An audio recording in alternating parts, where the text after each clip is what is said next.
Good afternoon, and welcome to the second case of Ace Attorney Investigations, Turnabout Airlines.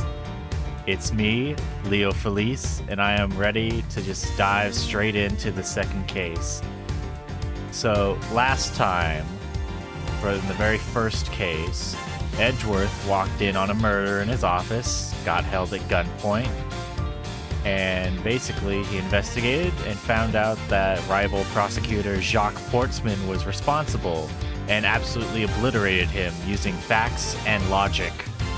Let's see, let me go ahead and just turn down the audio a little bit. Whoops, not the gallery. That might spoil things. See, it's even warning you it's gonna spoil shit.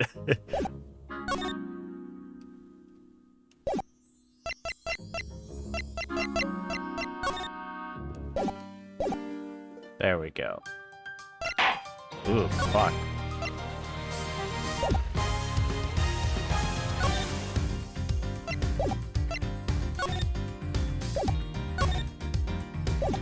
That's weird. I shouldn't be doing that.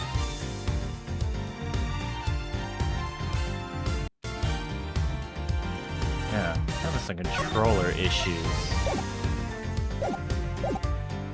That's really weird.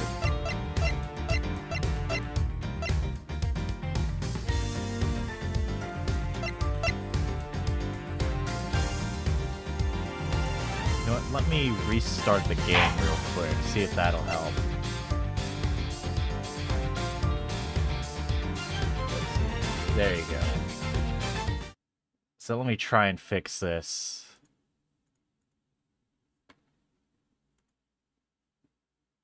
It might be the Steam input settings messing things up.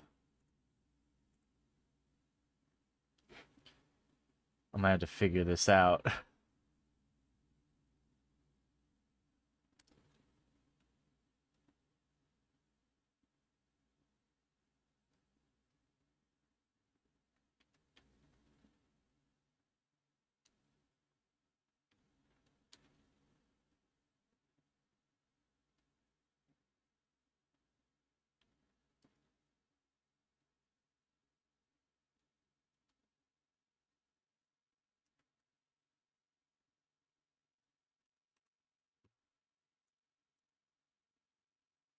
That's weird. You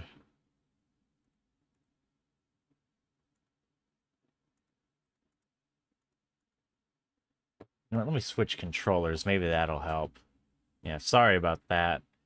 That's what happens when you delay the stream and just start completely without any preparation. That'll teach me.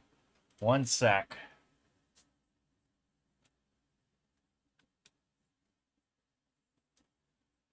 Thankfully, I've got like a million different controllers I can use.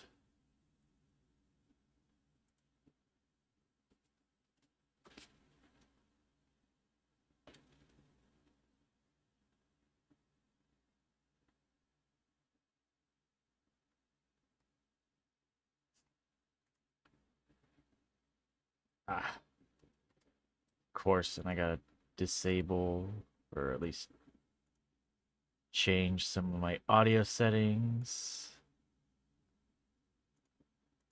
There we go.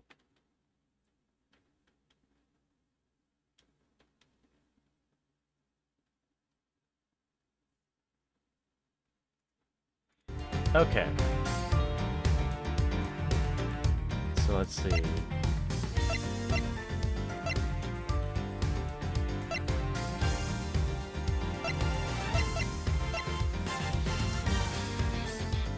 I think that should be okay.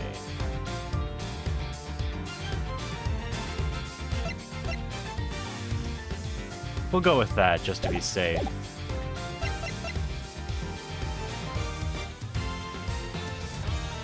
Alright. Well, that little minor tech hiccup aside, I'm just ready to get into this. So let's just go in without further ado. Episode 2, Turnabout Airlines. Beginning opening. Sounds a little redundant, but whatever. Let's go.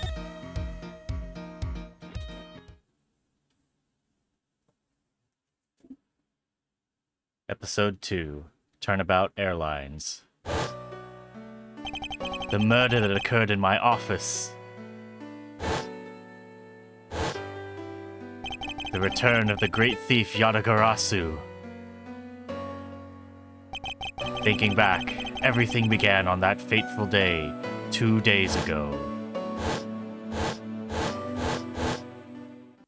2 days earlier.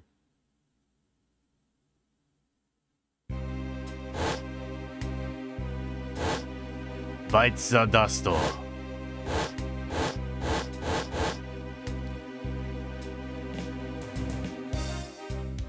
Yes, everything began high up in the air, 9,000 feet in the air to be precise. Thank you for flying GoU Airlines. We are currently experiencing some slight turbulence.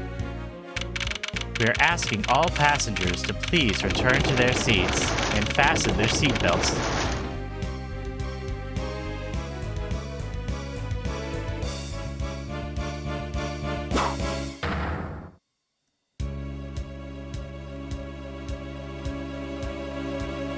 Murder is not allowed on this flight.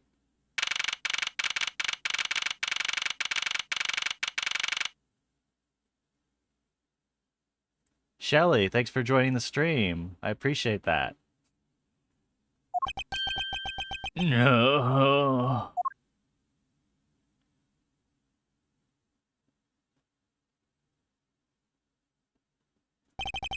Why do I feel like I just woke up from a horrible nightmare?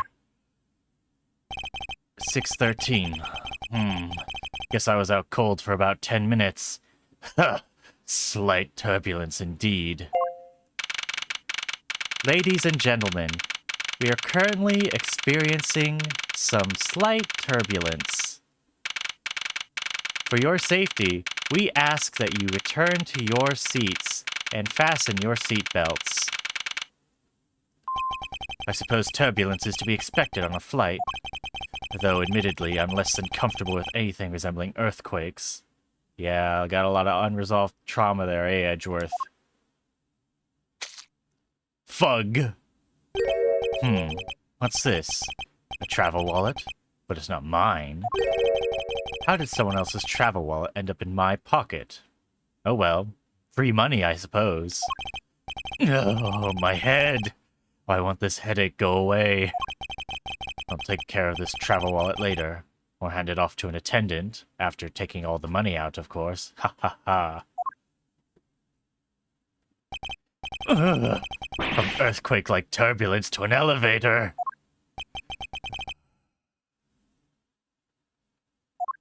What am I doing, hesitating like this? Actually, I know full well why I hesitate. It was when I was still but a young child. I was caught up in a murder that happened in an elevator. But how long am I gonna let my past haunt me? It's just an elevator. I'm a grown man now. I need to behave like one. Be gone, elevator! Oh, fuck. My god. They killed Byakuya Togami from Danganronpa. What in the world happened? Is there something wrong, sir? I must ask that you please return to your seat. Eek! He's dead! Please calm down. We mustn't jump to conclusions without all the facts. I didn't do it. What's wrong? Did something happen? You murderer! What? No! You have it all wrong. It wasn't me.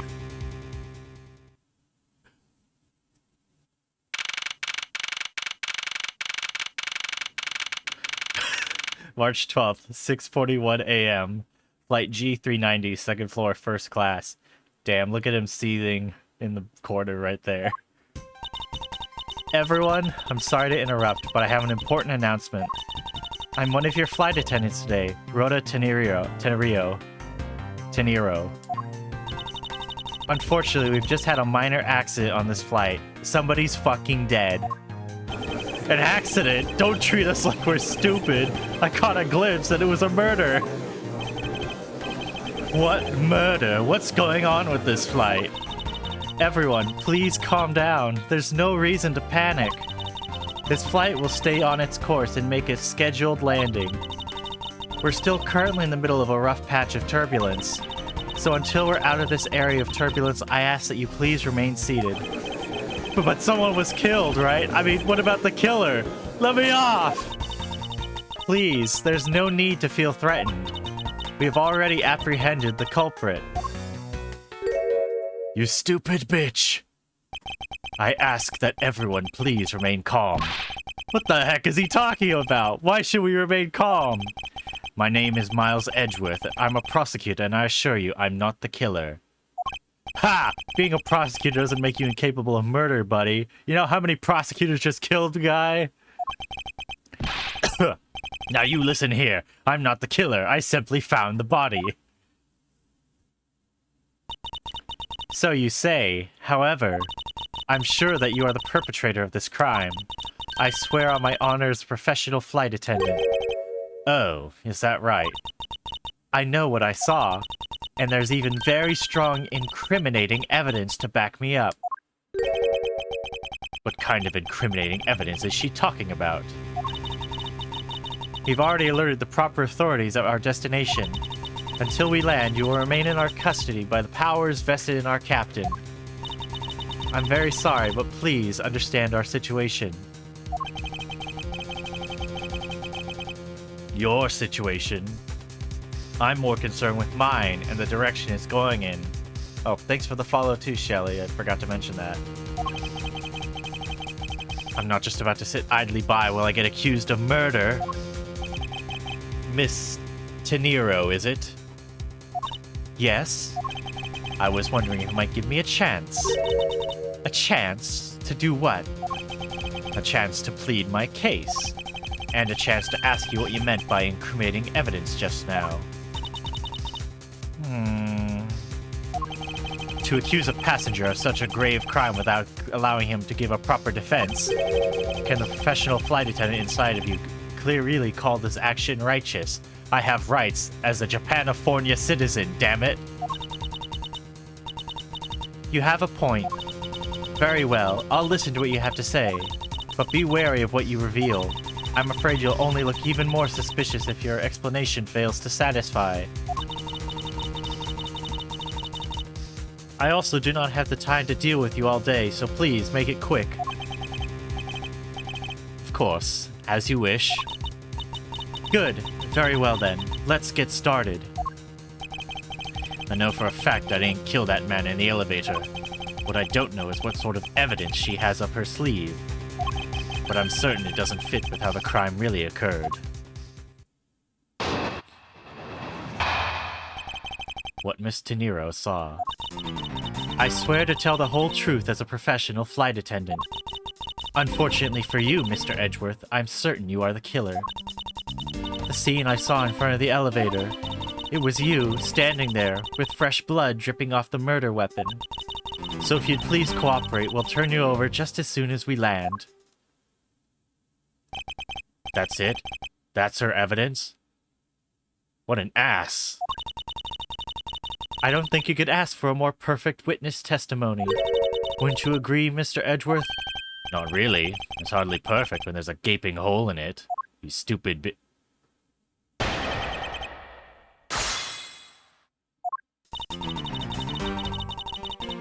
Hold it!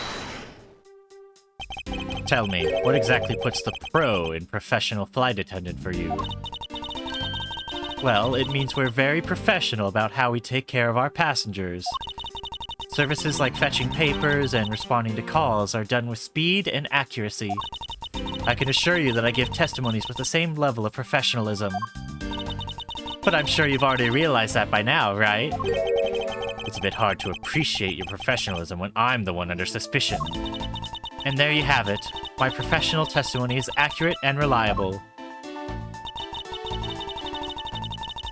Hold it! You certainly seem sure of yourself. Of course, a professional flight attendant can't afford to make mistakes after all. Perhaps, but you must admit there are few who can look at a murder with a clear mind. We attendants all go through extensive training and are always calm and collected. We'll even calmly serve you coffee if you so wish as the plane makes a splashdown. I fail to see how that would be the calm and rational thing to do in an emergency. Even until the bitter end, we're there to serve the passengers. That is the duty of all professional flight attendants. You certainly are confident. Anyway, shall we return to your testimony? The scene I saw in front of the elevator. Hold it! Yes? What did you see in front of the elevator? That's what I was just about to tell you, Mr. Edgeworth. Framed by the elevator doors and bathed in the light coming from within. Hold it! The murder weapon, dripping with blood. Really now. I swear that it was the grisly scene I saw before me. Thank goodness it wasn't a passenger who saw, or there'd be widespread panic by now. Excuse me, jeez. As I recall, you were quite panicked yourself at the time. Excuse me? The fuck you talking about, Edgeworth? You were scared enough to misread the situation and accuse me of murder. Nonsense! Professional flight attendants cannot afford to be that flustered. I witnessed the murder scene and am now listening to your defense, all with a smile, you stupid fuck. Apparently you also lie with a smile on your face. Hold it! I am not the culprit, and yet you would keep these restraints on me? This is unconstitutional. I have rights as a Japanifornia citizen. Mr. Edgeworth, please try to understand what kind of situation you're in right now. We're above international waters. You're shit out of luck.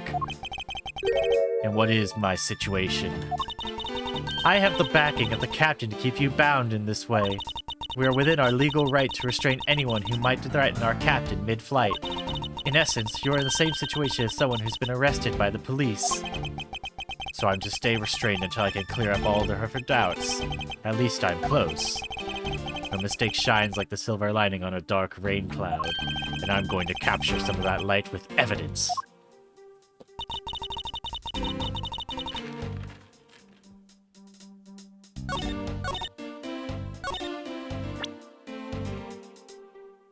Oh yeah, my badge. That'll get me out of this. Well, it ain't blood. Objection! Miss Tenero! What is with all the yelling all of a sudden? Ah, force of habit. Well, it doesn't matter. Miss Tenero, you say you saw the murder weapon dripping with blood. Is that correct? Yes. All that blood. Drip, drip, drip. Just recalling that scene sends a chill down my spine. Sorry, but your so-called professional flight attendant training has failed you. What? I'd like to direct your attention to this. Do you know what this is? It's a travel wallet, right? But it looks a little big and bulky. The thing you saw me holding when I discovered the dead body in the elevator was this very travel wallet, Miss Tenero. What? Impossible! Now then, do you still think I'm the killer? That I killed him with the travel wallet? But I saw blood dripping from the wallet. I know I did. As you can see, this wallet is clearly stained. But if you would be so kind as to take a whiff, I think you'd agree it's only grape juice. Then... That's right. You mistook grape juice for blood, you ass. The murder weapon dripping with blood does not, in fact, exist. No! There. That should clear up that pesky accusation. Wait just a sec. That is... I mean, even a wallet could be deadly if it was wrapped around something heavy. I demand that you show me what's inside. Please. She's trembling. And the tacked on please at the end. Sounds like I've got her. There's no need to look inside. Even you can tell from the appearance it's light. No, I can't be sure of anything until I see the contents of that wallet for myself. She's a persistent one. I suppose we have no choice but to see what's inside. Miss Tenero, if you'd be so kind as to open the wallet and check its content for me. All right. I usually don't pry into passengers' belongings, but we have no choice here.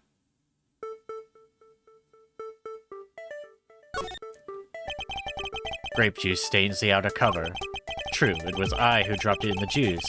However, I didn't do it out of ill intentions.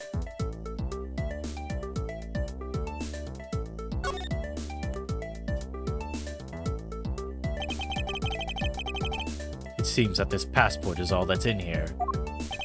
As you saw, there's nothing but a passport inside. This renders your wallet towards the murder weapon argument moot. Wouldn't you agree? Please, hear me out, Mr. Edgeworth. What is it now? Well, I was wondering, whose passport is it exactly? Can I take a look? Why not? I'm rather curious myself. This is... just as I thought. This travel wallet belonged to Mr. Ackby Hicks, which makes it the victim's property. You stole the victim's wallet, didn't you? How dare you? You said it yourself. You claimed to be holding this wallet in your hands when I found you. Fug! Perhaps I did misconstrue the wallet for the murder weapon, but it seems that I wasn't wrong about who the culprit is. Miss Tenero's logic. As you claim, the murder weapon is not the travel wallet. However, it is something you stole from Mr. Hicks after you were done with the vile deed. I find it hard to believe myself, but your motive was very simple. You were out to steal Mr. Hicks's money, weren't you? So even though I didn't have the murder weapon on me, you still suspect me, I see. You stood up at the crime scene with the victim's wallet in your hands. How can I turn a blind eye and not suspect you of foul play?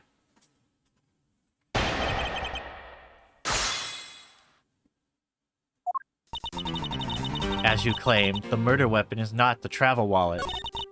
However, it is something you stole. Wait, hang on, I'm going ahead of myself. Hold it! Shouldn't that be proof enough for you that I did not murder the victim? Not at all. Oh, and why not? Because that wallet may not have been what I thought it was. Hold it! You think I stole it? Yes, I'm very sorry to say it, and I wouldn't usually be so rude, but it must be said. Huh? I never thought I'd see the day, but here I am calling a passenger a thief. Maybe I should put on a serious face and say it more directly. I believe you removed the wallet from the victim's personage. It really doesn't matter how you phrase it. What I'd like to know is why you think I stole Mr. Hicks's wallet. Hold it! I don't think I have any sort of motive to speak of. I've never met Mr. Hicks before, and our only connection is this one flight. But that is more than enough of a reason. How do you figure? He was sitting in first class, and I think the implication is quite clear. Hold it! You think I was after his money? Where did that cockamamie idea come from? Do I look like a poor motherfucker? True, you are also a passenger in first class, but I thought something was off about you in those deeply etched lines on your forehead. They're not lines, they're perfectly normal and part of my natural face. I don't think I've ever met someone with such a terrible countenance on a flight before. Bitch! And that's when it hit me. You have the face of someone with money trouble. She really is making a fool of herself pursuing this line of logic. I should spare her and present the piece of evidence that contradicts her testimony.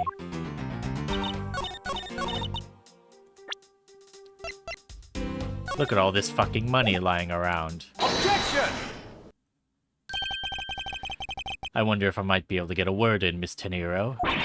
What is it now?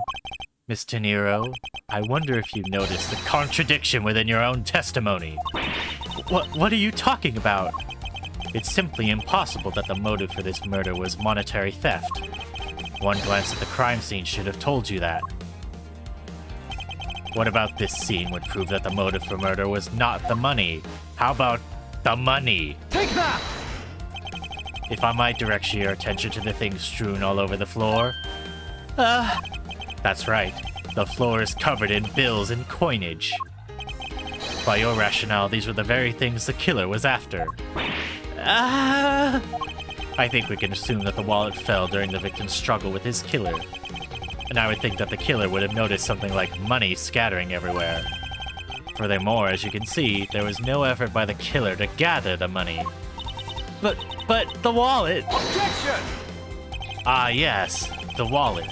You will also recall that the only thing in it was Mr. Hicks's passport. If you are really insisting that it was a crime based on greed, then you're claiming it is all for an empty travel wallet. Forgive me, please.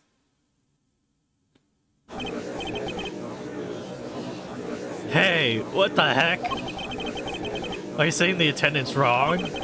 So that guy isn't the killer? Damn, just look at that guy off to the right off screen. He's just minding his own business for now. Ha! Don't believe it, everyone. It's a trick. Will you all please be quiet? Mr. Nero. Yes? You lost your cool when you saw the dead body. Plus, the lounge was dark, and looking into the light from the elevator, it's easy to see how you mistook the wallet in my hand for the murder weapon. I take no offense that you thought I was the killer. I promise I won't sue you and this airline to oblivion. Mr. Edgeworth, thank you for releasing me. Dude, bro is mad. What is it now? Mr. Nero, if you could please translate, I'd be much obliged. It sounds like Borginian, but I don't understand any of it. There's another attendant on this flight who... I said that he's giving the runabout. I don't require an interpreter. I speak English just well. See? You, the attendant. Yes, sir? I want this person to be under the arrest until we arrive at the airport.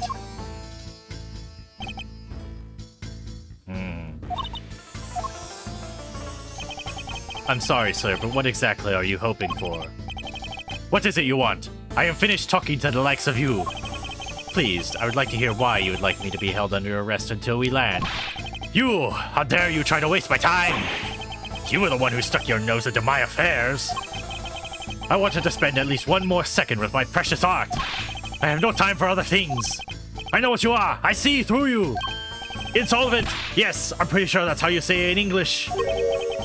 Well, I should hope I'm not monetarily bankrupt, but I don't think that's what you meant.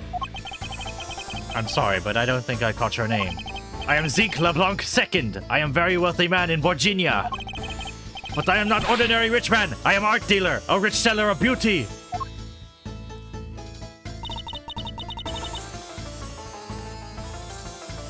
Mr. LeBlanc, what did you mean just now? Pardon? When you said that Mr. Edgeworth was giving me the runabout, I have to explain. Unbelievable. I will say it once and only once. I do not have even a second to waste. Time is money, as they say. Yes, and yet you continue to blather on. I saw it. Yes, I did. I saw the victim go onto elevator, going down to lounge. It was exactly at 6 o'clock. And what's the significance of that time? At 6, he says. Wait, you saw him at 6? What's the matter, Mr. Edgeworth? He understands, I see. Miss Attendant, what time did you discover the body? Well, it was a little after that patch of turbulence, so I'd say... Excuse me. Around 6:15. Hicks was his name, was it? Then I say that man Hicks was killed in the 15-minute time span. And the only person in the lounge at that time was the prosecutor, yes? Yeah, I was in my seat the whole time. Me too. I was watching the movie and enjoying a fine glass of grape juice. I was still eating. Still haven't finished, see? The other passengers have an alibi, so you have no problem with them, I suppose. No compliant, I see. Not a single word against this, right? I have no way of discounting what you have put forth at this point, but it wasn't me. Oh, so you say. But do you have, what you say, the evidence? Mr. Edgeworth, are you really the culprit after all? Mr. LeBlanc, I suppose you're quite certain in what you saw. Enough to give testimony? Of course! I was looking at that man the whole time! He was playing with that annoying little, small machine the whole time. Machine? Yes, that's what you people call it in English, yes? It was making me crazy with the click, click, click! From that description, it sounds like some sort of small computer. I believe what Mr. LeBlanc is talking about is a cell phone. I have to say, I did see him playing with it quite a bit myself. A simple cell phone. A laptop or organizer I can see, but that's kind of low budget. I hate that noisy little machine in his hand. Not a fragment of beauty. All it produces is ugly sounds. Anyway, I know what I saw. Miss Teniro? Yes? I was wondering if I might be granted permission to examine the crime scene. Shioni Nath, thanks for the follow. I appreciate it. What? You want to examine the crime scene? If you would grant me a little measure of time, I'm sure I can produce the real culprit. Oof, I don't like the sound of that. Fox in the duck pen. Yes, I think that's how you say it in English. It's fox guarding the hen house. And I believe my innocence was proven earlier. And if I'm given the chance, I can clear up all the remaining doubts. Miss Teniro, if you wait until we arrive, there's a good chance that some evidence will have been destroyed by then. I understand. Let me see what the captain has to say. Ha! This shall not be approved! Please, Mr. LeBlanc, in emergency, all decisions are to be made by the captain alone. Now, please wait here while I go ask the captain what to do. I'll be right back. You are not planning to erase evidence when you're doing your investigation, yes? Of course not. Ha! We will see.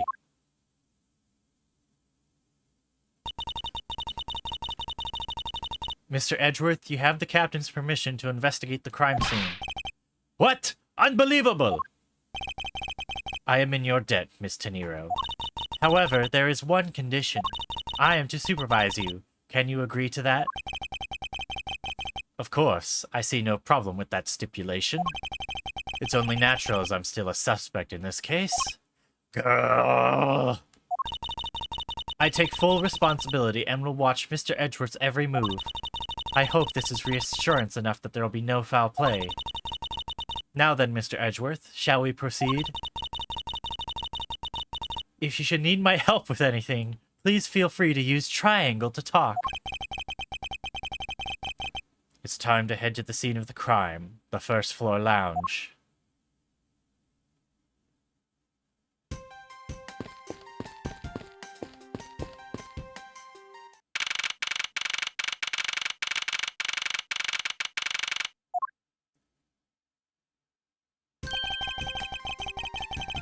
I want to thank you for your help there, back there, Miss Teniro.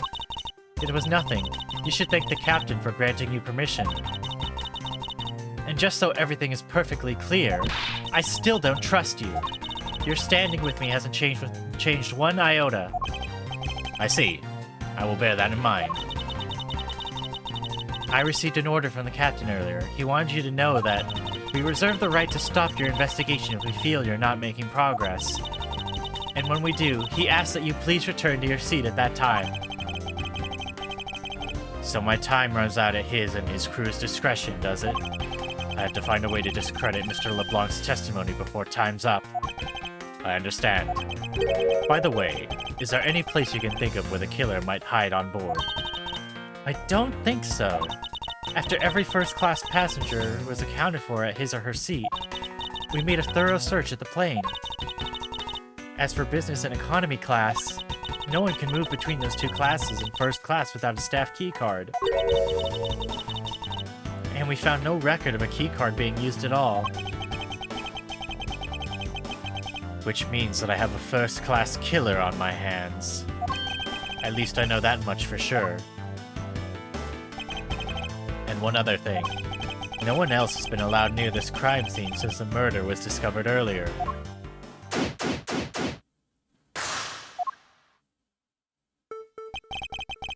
Now then, let's get started. But where should we start from? Let's start with Mr. LeBlanc's statements. The crime occurred between 6 a.m. and 6:15 a.m. During that interval, the only person in the lounge was myself, which would make me the prime suspect. However, since I did not kill Mr. Hicks, it means that the killer was around somewhere. If we're to believe what you say is true, then yes. The first order of business will be to gather information to win your trust. I want to go back up here, though. Fuck, I can't anymore. This door leads to the flight attendant's room. But please understand that it's off-limits to unauthorized personnel. The room is giving off the scent of women's perfume. One would think that perfume would smell great, however, to me it simply smells. Much like women, they smell. Not that I have any interest in what lies behind this door. Or women. Perhaps we should return to the investigation, Mr. Edgeworth? Mr. Edgeworth? Sorry, I spaced out for a second there. These bottles and glasses must have been broken by the turbulence. There's quite a bit of broken glass here. Please be careful when passing through the area. Thank you very much for the warning, Mr. Edgeworth. However, no matter how kind you are towards me, know that it does not clear up any suspicions I have about you. I wasn't warning you for the sake of clearing my name. Go ahead and step on it then, I don't care.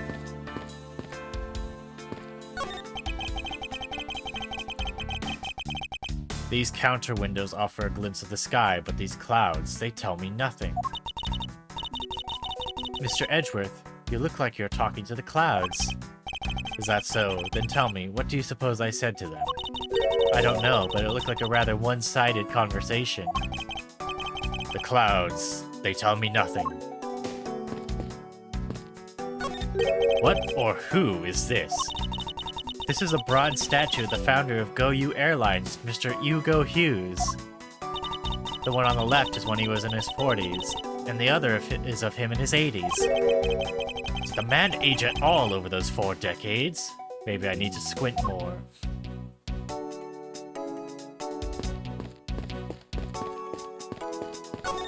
This grand piano is the pride of this plane.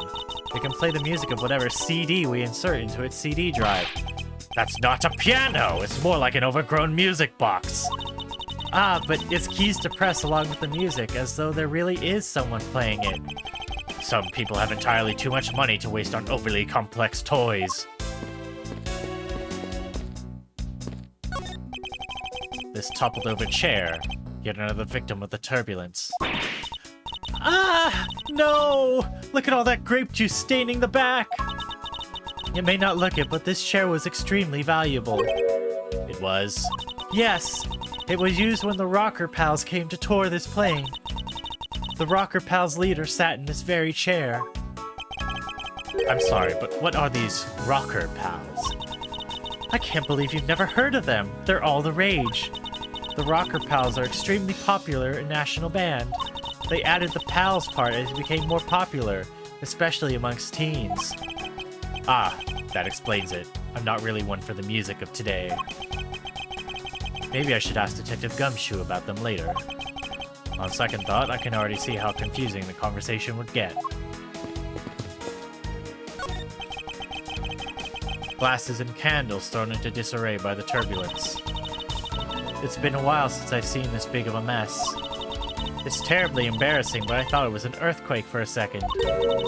And I frantically started searching for gas valves to shut off. I guess the shaking of the plane was bad enough to be mistaken for a real earthquake. Not that I would know, since I was unconscious for most of it.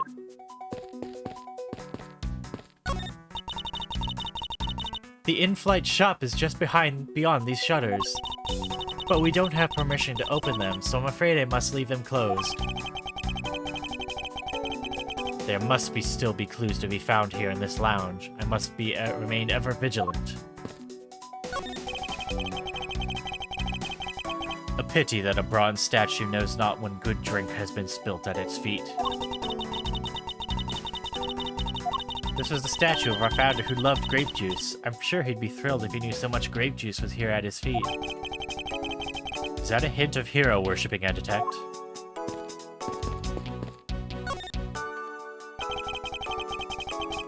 There's some spilled grape juice in front of the elevator.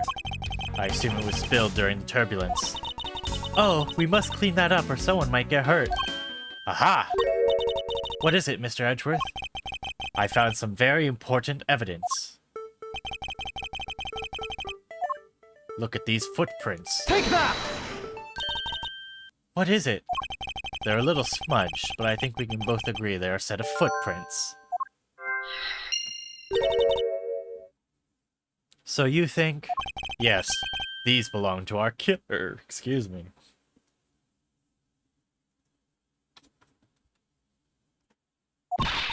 Oh, then maybe we should check the shoe sizes of everyone in first class.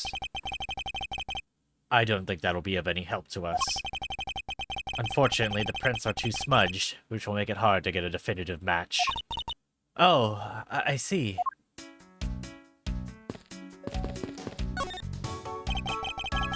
What floors does this elevator service? Only the first and second, although it can go down to the cargo hold. However, that requires a flight crew keycard. So the only floors accessible to the passengers are the first and second, huh?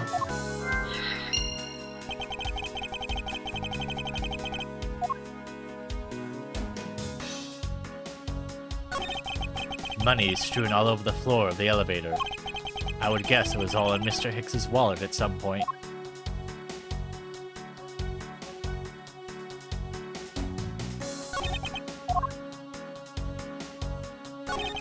What is this sinister-looking figure on the floor here? Oh, that's a piggy bank of our company mascot, Captain Uggo. Or Yugo. It's just one of the many pieces of merchandise we sell at our in-flight shop. This bank is a limited edition, and is so popular that we're down to our last one.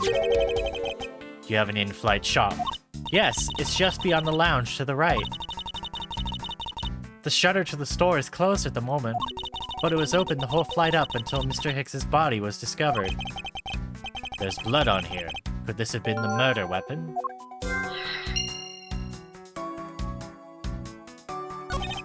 I doubt anyone was expecting to find a dead body on an elevator in this flight. So Mr. Hicks, he's really dead? Yes. She's trembling, although I can't fault her for that when there's a corpse right there. Mr. Hicks, if you're really dead, then please answer. Yes.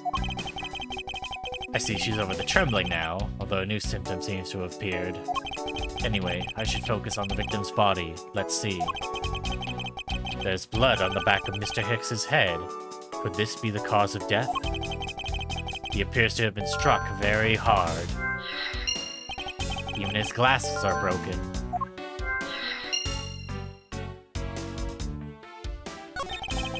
I wonder what was hanging off of this lanyard. Something's missing from this picture. Now if I could just put my finger on it.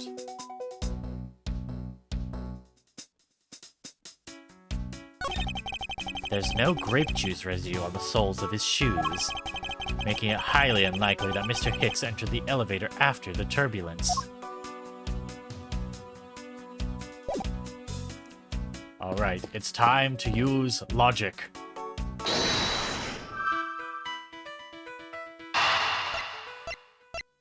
The killer must have gone into the shop at some point. Bug. I'm a dumbass.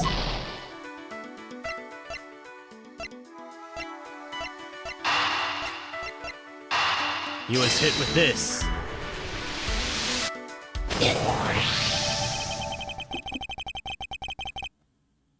A statue with blood on it lying next to the body of a man who was beaten to death. Oh, Mr. Edgeworth, I think I figured something out. Yes, what is it? The way the blood is on this, it looks like it matches up with the wound on his head. Well, aren't we deserving of the Master of the Obvious title? Well, what do you think, Mr. Edgeworth? Don't you think that's worth investigating? It would appear that this figurine is our murder weapon. Oh, I just knew it! I mean, I can't think of any other connection. Perhaps Master of the Oblivious would be more befitting.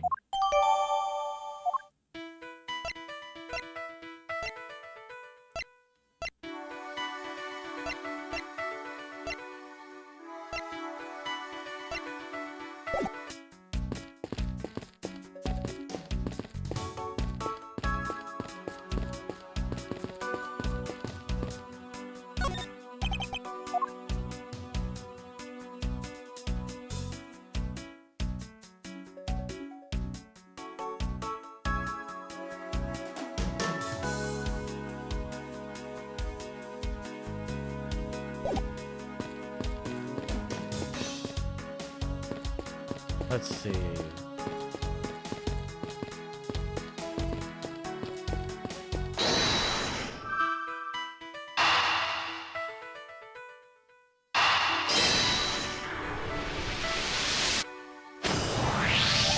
True, there wasn't anyone else in the lounge other than myself before the turbulence. But if the killer was in the elevator along with the victim, then that's a different story.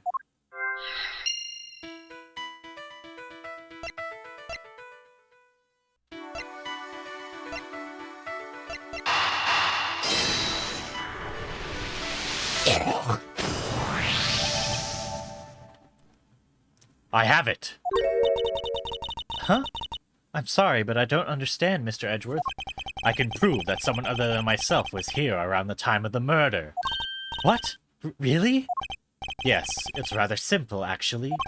The proof is in the pudding. Or rather, the grape juice in this case. These footsteps here confess to me this very fact. That someone exited the elevator alive. Seeing as how the victim is dead, that would mean a second person.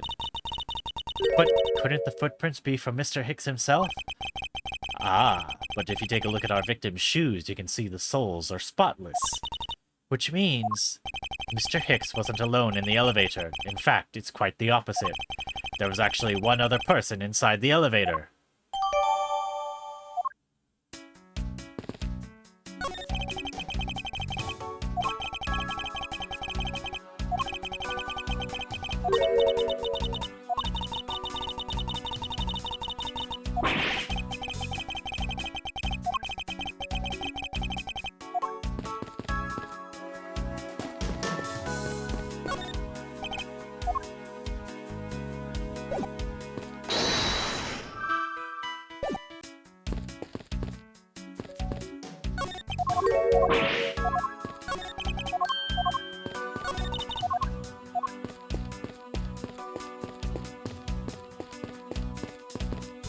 Ah, here we go.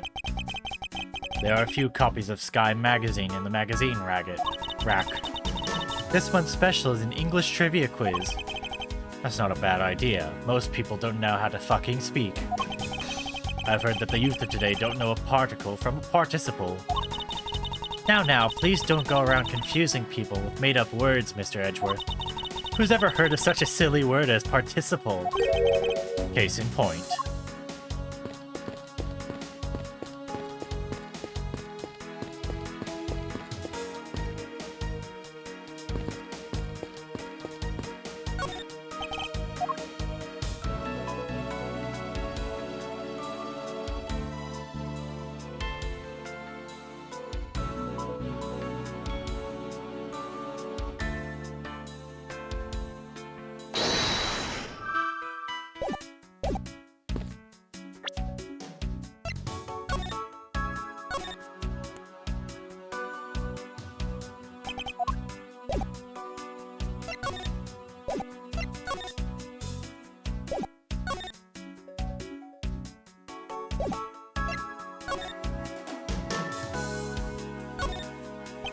There's some blood on one of the corners. Could this piggy bank be the murder weapon? It says, "Go you Airlines." You know, I've seen it occur a lot recently, and it's been bothering me greatly. But why do some brands think it's acceptable to simply smash two words together and call it a day?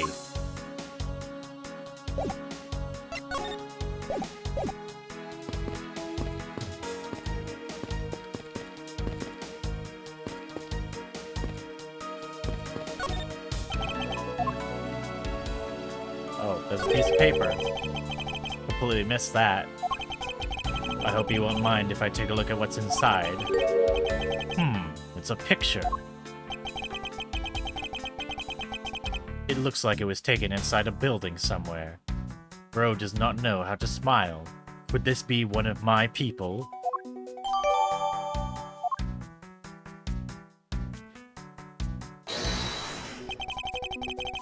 His phone is missing. Eureka! Mr. Hicks's machine is nowhere to be found. His machine? His cell phone, Miss Teniro. Ah, so I guess because it's not here. Yes, I think we can safely deduce that the killer took it.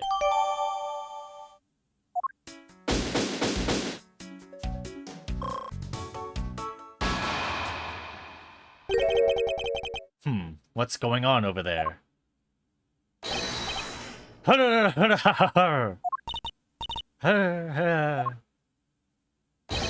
Unforgivable! This is unforgivable! Do you understand what I'm saying? The movie is late! It is same level of bad as if plane arrived late. But the movie... What? I will not talk to you anymore! You are just wasting my time! What is the matter, Mr. LeBlanc? If there's no emergency, please return to your seat, sir. Do not tell me what to do. I need not to sit down. Well, Mr. Prosecutor, did you prove you are innocent yet? If you would like, I will prove my innocence to you right now. What? Nonsense! Are you saying my eyewitness testimony is mistaken? Not mistaken, merely that there's room for doubt. I'd be most honored if you could please tell me what you saw in detail once more. Fine! Suit yourself!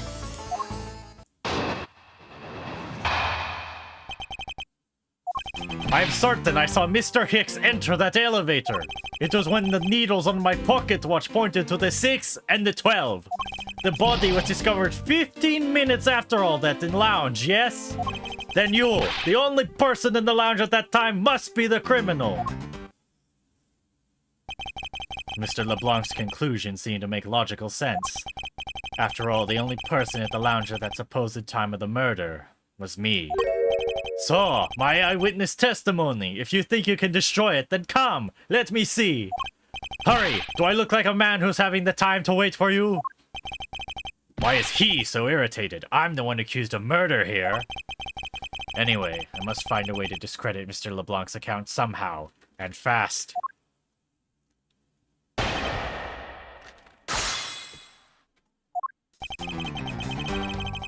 Hold it! Mr. LeBlanc, were you able to get a good look at the inside of the elevator at that time? Of course, I saw what was inside. And you are sure that the victim was in the elevator alone? Yes, the only person inside was that Mr. Hicks man. That last outburst is a little bit too important to let go. The only person inside that was Mr. Hicks man. Hold it! Was he alone? Of course, I will bet even 1 cent. A cheap ante for a cheap testimony. But if that's how you want to play it, I'll happily take your 1 cent. Hold it! I assume the pocket watch in this case is the one you keep checking, is that correct? Oh, you noticed. It is a very expensive antique, I'll have you know. The feeling is wonderful when I fully wind it up by hand. It does look very well designed, and quite classy. I'll have to charge you if you want to touch it. That's quite alright. Let's continue with your testimony. Humph, what a cheap man you are! Now return the time you wasted back to me. And if we must, I saw Mr. Hicks enter the elevator at 6 o'clock.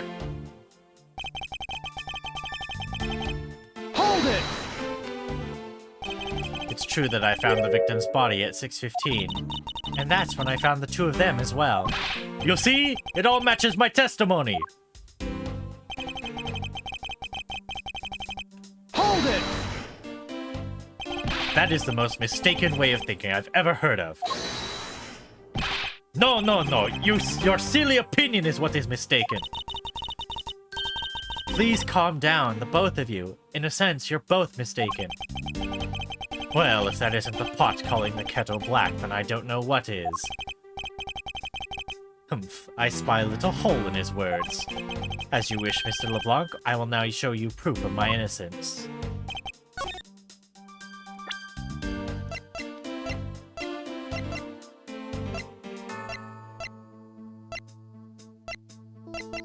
Objection! There was somebody else in that elevator, you dumbass. Mr. LeBlanc, what is it?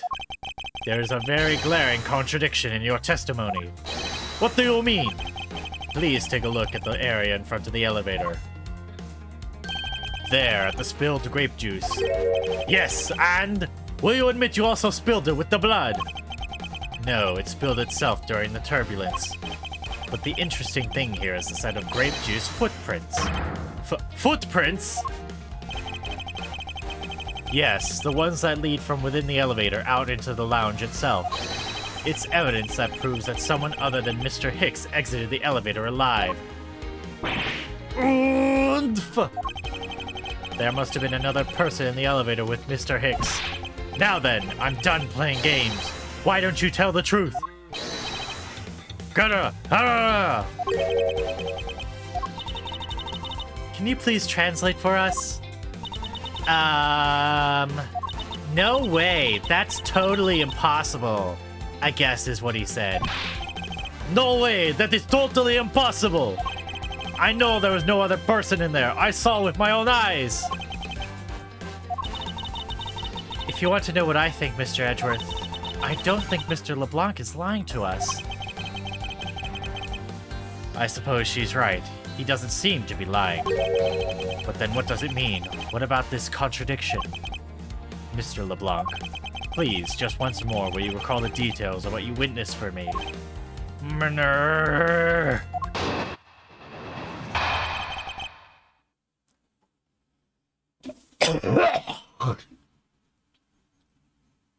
I'll be back in 1 sec.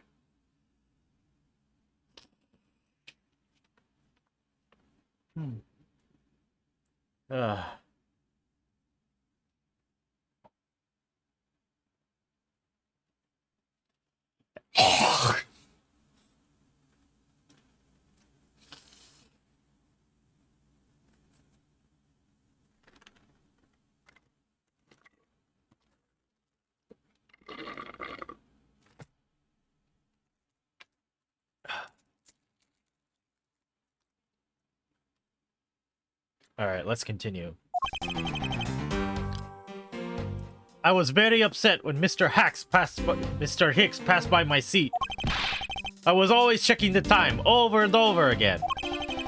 I happened to follow that man with my eyes when he had passed me, and I saw clearly into the elevator he was entering. But I swear, there was no one else inside. No one! Mr. LeBlanc, if you would please calm down. What? Dare you two have an issue with my eyewitness testimony? No, not at all. Please forget I said anything. Yet again, he doesn't appear to be lying. But I can't let this testimony stand as the truth.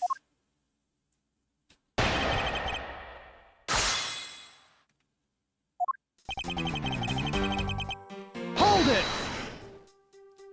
So, are you still upset now? I am always upset! The only time I am not is when I have a piece of art in my hands! It's surprisingly easy to believe that about him. But I was even more upset when Mr. Hicks walked by me! Hold it! Why were you so attentive to the time? Because something unforgivable was happening! Come to think of it, you were yelling about something unforgivable earlier. I was giving a complaint to the attendant about the movie starting time. Return back to me. Return back to me my time. In money. You understand the point. Movie. Is he talking about the in-flight one that's mentioned in the magazine? A summary of the plot and its start time. Interesting. They were supposed to show License to Love, Laugh, Maim, and Murder. I cannot see that movie in my country. You can only see it on international flights. I looked forward greatly to that movie. I checked my pocket watch whenever possible so I would not miss it. I even set my pocket watch to the destination time when I came on board. So my watch is not wrong. It matched the schedule. But the movie was still late. Very, very late. Hold it! Your pocket watch. I'd like to ask you a little bit more about it, if that's all right. Hold it! So this movie you mentioned, is it the one listed in the Sky magazine? Yes! I was so looking forward to watching License to Love, Laugh, Maim, and Murder. Mr. Nero, was this movie shown on this flight? Yes, it was shown at the scheduled time. Isn't it possible you simply slept through it by accident? Nonsense! You doubt me? No, now stop pointing at me like that. Odd. How did he miss a movie that he was clearly hoping to see? I checked my pocket watch a great number of times. It's that much I know for sure.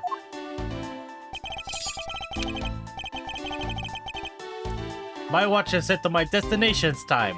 I always set it when I board the plane. Hold it! You're sure about what you just testified, Mr. LeBlanc? Yes, of course. I'm a very busy man. I am immediately busy when I land. I have many places to go, and no time to waste adjusting my pocket watch. I see. That was a very valuable statement you just made. Humph, flatter me all you want, but you will not get a cent out of me. That's all right.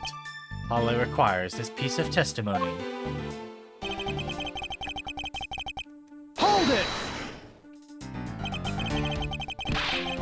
Since you only happened to see him, it's possible that you missed something in that glance. Even if I only happened, I did not miss a thing! And how can you be so sure? Just because! I would appreciate it if you didn't take my life so lightly with a simple just because. Humph, well, then I was only making joke. I saw Mr. Hicks, alright? Hold it! Is it possible that someone was hiding inside? What? You'll dare insult me? I have belief in my eyesight. When I look for art to sell, I am told often I have great sight for the arts. I think the phrase you're looking for was great sense, although that's debatable. But isn't it possible someone was just outside of your line of sight?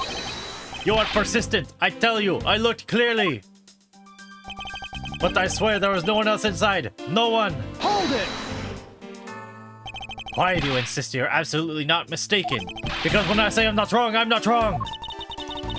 Mr. LeBlanc, if I may, I think beyond misconceptions and mistakes lie the truth. Funny, that suspiciously mirrors something I told her only a little while ago. I honestly don't think Mr. LeBlanc is lying. I don't think he's lying either, but I think he might be mistaken about something. Mistaken?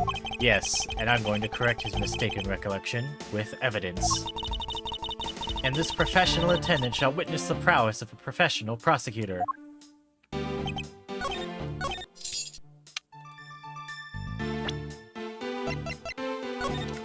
It's all set to departure time, dumbass. Objection! You fucking idiot. Mr. LeBlanc, you said this just now in your testimony. I even set my pocket watch to the destination time when I came on board. Now, if your watch had been set to our destination's time zone, it would mean that your watch is displaying the time of our destination. Yes, and the correct time is worth it 6 cents. I would like you to take a look at this. If you believe this Sky magazine, clocks on this flight run in accordance with the time of our departure time zone. Of course, the movie schedule was also created with that in mind as well. Miss Teniro, for confirmation's sake, what time zone is this flight aligned to right now? Well, we made a short stop at a transfer point. That's right, it was in that small Asian country, the Republic of Zhengfa. But we didn't readjust our onboard clocks at that time, so right now we're still running on Borginian time. What? The time difference between Borginia and our destination is 9 hours, and there are 9 persons on this flight, which has 9 doors on it. In that case, it's only natural that your watch would be out of sync with the schedule. Furthermore, your analog watch set to our destination's time. It would appear to be running 3 hours fast when compared to the flight's onboard clocks. It also changes everything about your testimony. And you can bet 1,000,000 cents on that. In light of this information, it means you saw Mr. Hicks 3 hours prior, at 3 a.m.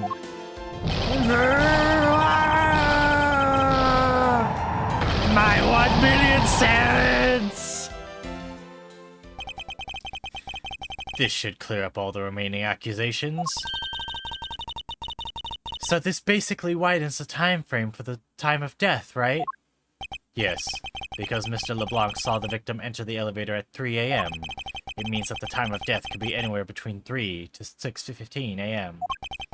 The question now is where Mr. Hicks was during that time span of... whatever. Where was Mr. Hicks during that span of time, and what was he doing? I've got something to say. Who the fuck are you? Yeah, oh, I'm Cammy Mealy. I'm a flight attendant. And what is it you wish to say? Well, I think your story is a little different from how I remember it. What do you mean, Cammy? I saw Mr. Hicks sitting in his seat at 5 a.m., you know.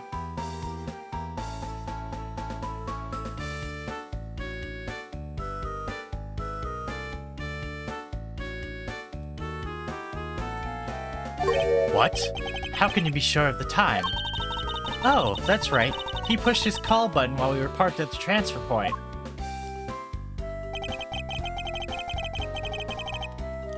Ah, the stop we made for refueling and cargo transfer in Zhengfa, correct? Yes, it was from 4 to 5 a.m. according to our clocks. And during that time, did any of the passengers leave, or did any new ones board this flight? No, not a single person got off or on in Zhengfa. What about the flight crew? The few who were handling the cargo transfer might have temporarily gotten on or off, but eventually everyone, including Cammy and myself, came back on the plane. So basically, I can only assume that no one left or got on since our initial takeoff. Interesting. I should keep that in mind. Yeah, and I answered his call. I can tell you Mr. Ackby Hicks was there in his seat when we took off again at 5 a.m. Alright, then that puts the time of murder between 5 and 6:15 a.m. Okay, now what time did you come down to the lounge, Mr. Edgeworth? I remember coming down here almost as soon as we left the Republic of Zhengfa. Ah! You were here the whole time from 5, yes? Then you are the only one who could be the killer! Mr. Edgeworth, were you really here in this lounge the entire time from 5 a.m. onwards? Unfortunately, yes. But then, how do we explain the footprints? Is that not obvious? This man waited for Mr. Hicks here in this lounge, waited to kill him, and then he put corpse into elevator. That is when the turbulence happened. My eyewitness testimony may have been mistaken, but what time I saw Mr. Hicks enter the elevator on the 2nd floor does not matter, because the entire incident concluded here in this lounge. Everything happened in this lounge. Is that what you really believe, Mr. LeBlanc? Do you have another idea? I simply feel there's something out of place in the scenario you presented.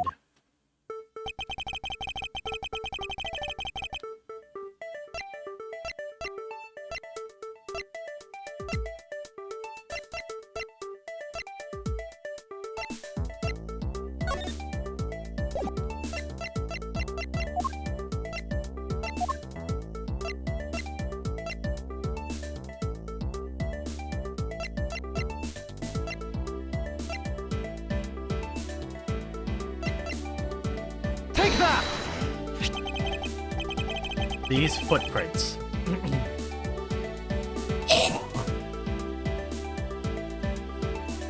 In which direction do you think these are headed?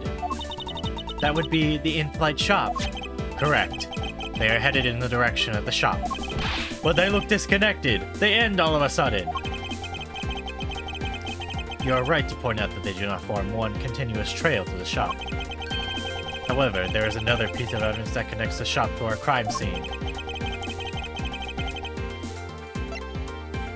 Take that! The murder weapon. This little piggy bank is sold at the in-flight shop.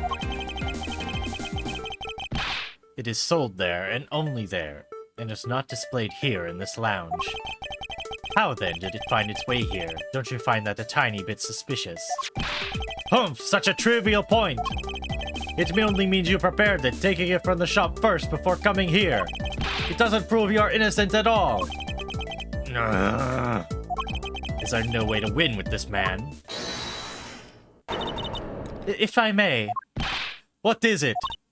You see... Well, it's just as Mr. Edgeworth says. Oh, and why do you know this so well? Well, it's just that... That piggy bank was there in the shop. I saw it with my own eyes. And when was this? It was maybe around 5:40 a.m.? Isn't that just before we hit that patch of turbulence? That's right. You were in the shop just before the turbulence? Yes, I was. Come to think of it. Miss Teniro, when I found the body, I believe you came out of that door. Yes, I did. And what is beyond that door? That's the flight attendant's room. Then you were on the first floor! Yes. I had to do something at the shop in the in-flight attendant's room. So I went to the shop first, and then to the flight attendant's room. Are you saying you passed by me at some point? Yes, you seemed really into the issue of Sky magazine you were reading at the time. I don't suppose you noticed me walking by. I vaguely recall someone walking by, but I didn't take notice of who it was. Anyway, the piggy bank was definitely there at the shop when I went there. Why did you go to the shop in the first place? I went there for a work-related matter. Work, you say? Yes, the upkeep of the shop is also one of my responsibilities. Why did you not say anything about that until now is what I want to know. In any case, I believe it's clear that the shop needs to be investigated as well. Shall we head over there then? What is it now? Aren't you forgetting something, Miss Rhoda? Don't you need the captain's permission to check the shop? No, I haven't forgotten. But I've already asked him for permission to search the entire plane. So I think we're alright. Huh? That's weird. What is? Well, I just talked to the captain, see? And he said that he didn't give you permission to do anything like that at all. Fuck! What is the meaning of this, Miss Teniro? It means she's lying. Go on, admit that you are. You said you had permission to search all over, but you don't. And yet, here you are. You, flight attendant, what are you trying to do? Pull the sheep over us? The captain's calling for you, Miss Rhoda. Oh, but don't worry. I already got permission to search the shop from the captain. See, unlike you, I do things the right way. Miss Teniro, why would you do such a thing? Please excuse me. Looks like I get to be in charge now. Please go back to your seat, Mr. LeBlanc. Now then, Mr. Edgeworth. If you'd follow me, I'll be your guide from now on. There's something about Miss Tenira that has piqued my curiosity, but right now investigating the in-flight shop is my top priority.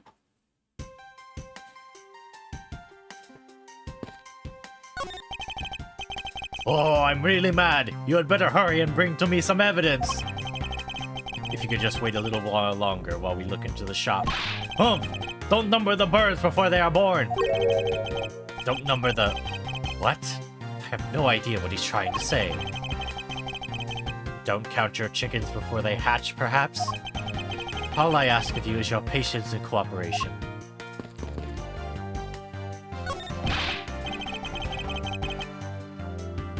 Miss Melee, about investigating the in-flight shop.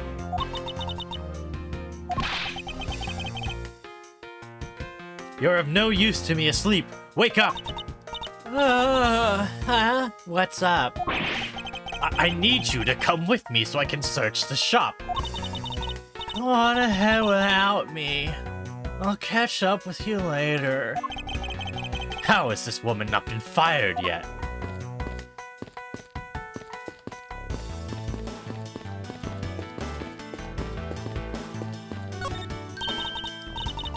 Mr. Edgeworth, that's the attendance room. Ah, please excuse me. It was a simple mistake. You made a mistake, didn't you? Why don't you just come out and say it? That's exactly what I just said. I made a small mistake. Don't nod off while I'm talking, you rude bitch.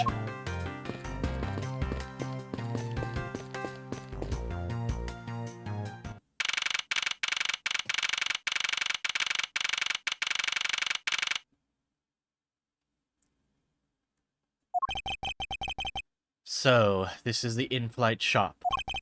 It's quite a mess in here. You think? Guess I'll have to clean things up then. Tee-hee. Hold on! You can't clean up a potential crime scene? Thank goodness. I hate cleaning so much. I mustn't rush things here. I must remain cool, calm, collected. Because this piggy bank was left at the crime scene. There's a very good chance that the killer had paid this place a visit.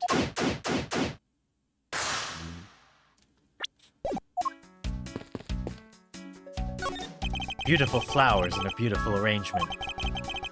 I feel cleansed just by looking at them. Well, you're kind of stepping on a few of them, you know, Mr. Edgeworth.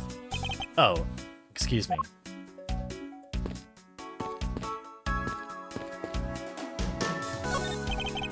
Inside this display case is a row of lifesavers and life vests for sale.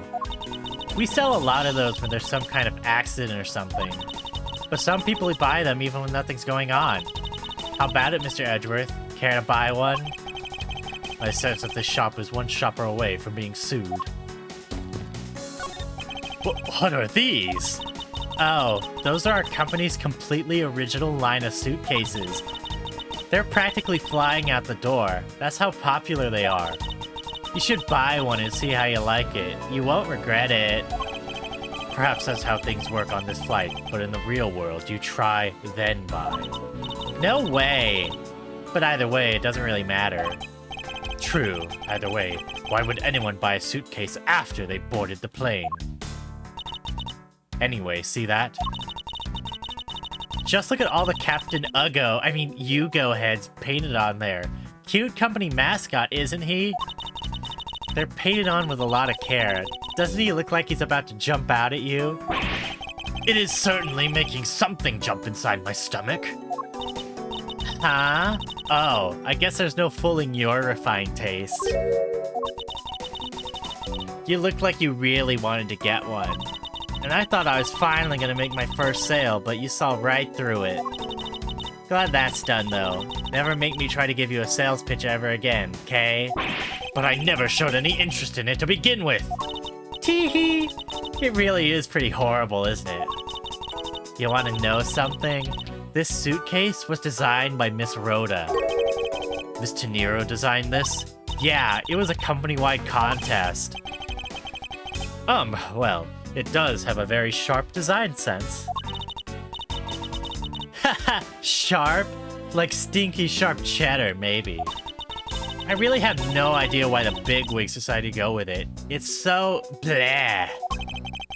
Miss Tenero designed this, didn't she? It's definitely not what I would have expected. Ah! You okay? I'm fine. Please watch yourself, Miss Melee. Letting a suitcase freely roll around has got to be a safety violation. Here, I'll put it back, scaredy cat.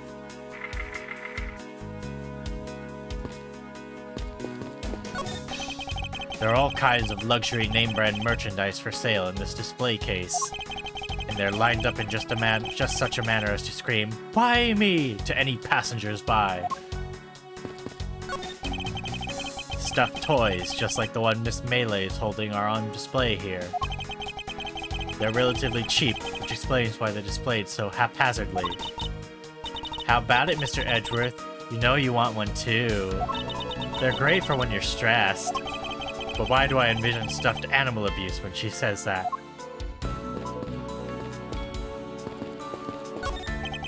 There's a wide selection of souvenirs for sale in these display cases. You know what I'd suggest? Sorry, but I have no intention of buying souvenirs on this trip. Okay, then how about you buy something for me then? As a present. I can't think of a single reason why I'd want to buy you anything, ho. But I've had my eye on that pendant for such a long time. Try paying some attention to me when I ask you something, and then we'll talk. The glass from the display case's door is shattered all over the floor. And it looks like there's nothing on display inside either. Wait. Actually, I think there is something. What's this? A mini captain's hat?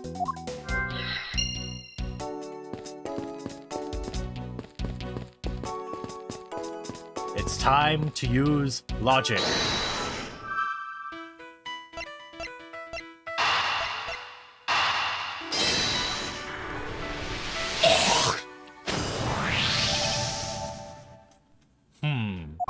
The hat probably used to be on the piggy bank's head. Let's give it a go and see. I believe this piggy bank was forcibly removed from this display case. Does this mean that the killer broke the glass to get at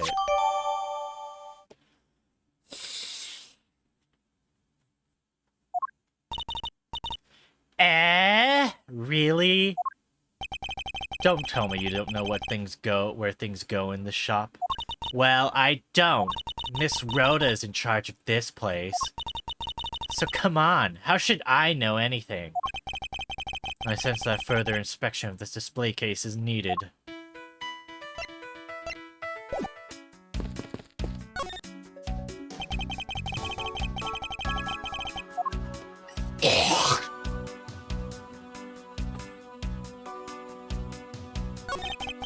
The glass on this door is broken.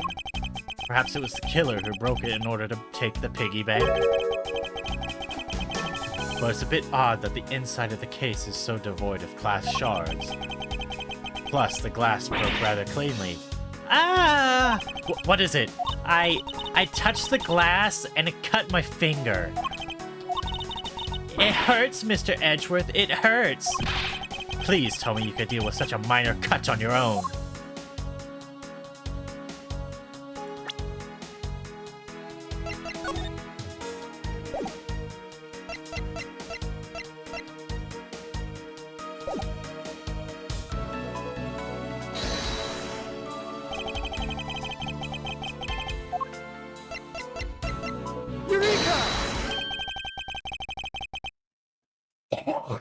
Oh, excuse me.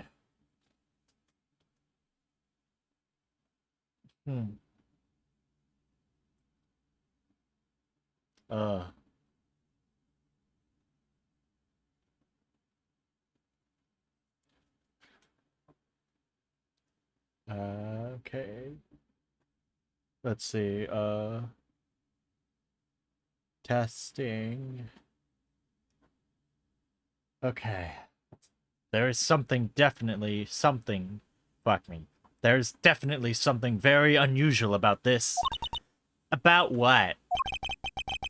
If the killer had broken the glass to get at the Captain Ugo bank, there should be shards of glass inside the case itself. Ooh, I see. Yeah, I guess it'd be like that. However, there's not a single piece of glass inside the display case. Nope, no there isn't. Which means that the glass was broken from the inside out. The piggy bank must have fallen over from the turbulence and fallen right through the glass. Yeah, that's for sure. There's so much glass all over the floor. I'm willing to bet that this hat was knocked off its head at that time too. That's nice. Which leads me to believe that the killer took the Captain Ugo bank from here after the turbulence.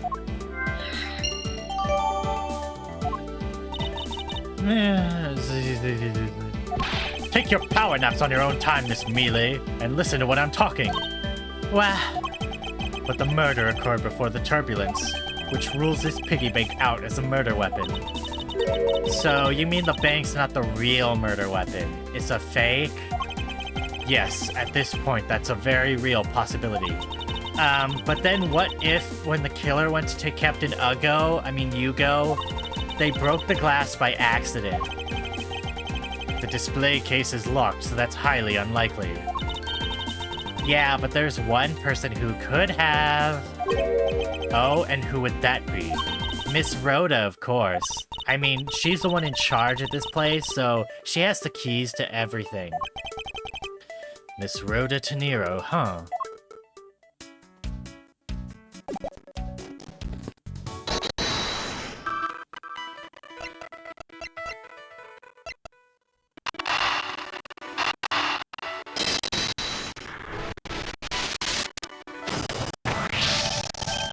Yes, there's definitely something wrong here.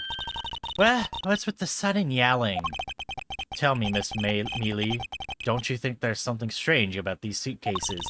Oh, well, sure. They totally ooze strange. Like the color and such. That's not what I'm talking about. Now pay attention. You're scaring me, Mr. Edgeworth. Sorry. Ahem. These suitcases are lined up a bit too prim and proper. Yeah, they look a bit uptight, don't they? But I guess they take after their creator. Hee. Again, that's not what I meant, Miss Mealy. Don't you find it unusual that these cases are the only things undisturbed by the turbulence? Never mind. I'd sooner find an answer by inspecting these suitcases myself. Upon closer inspection, they really are quite hideous. Tee-hee. I wonder how Miss Rhoda would have reacted if she heard what you just said. What's wrong? She makes a good point. It would be wise of me to watch what I say out loud. What's this? I've spotted something that's not quite right. What is so unusual about this suitcase? There's some juice on there. There's something very peculiar about these wheels. Huh? As in, there are no stoppers in place on these. Without stoppers, one would think that the turbulence would have sent it flying. And so, it's very likely that the suitcase was placed here after we hit the turbulence. Let's take a closer look at it, shall we?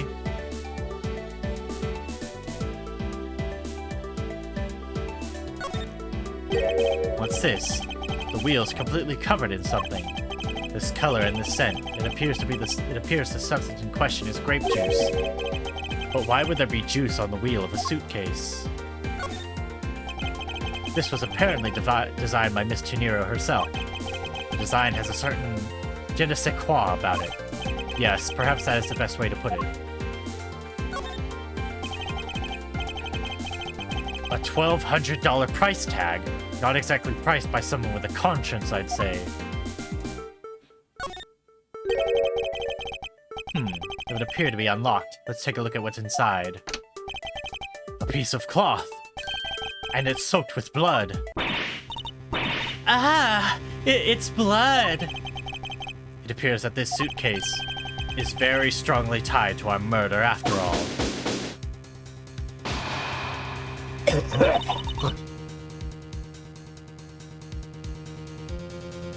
So, explain this to me. What does this suitcase have to do with the murder? I believe it's pretty safe to say that the killer used this suitcase in some manner. Such as to move something, perhaps?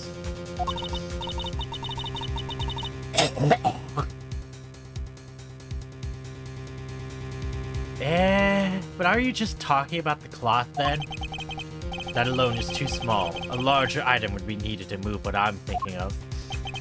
The thing I believe the killer used this suitcase to transport is... Take that!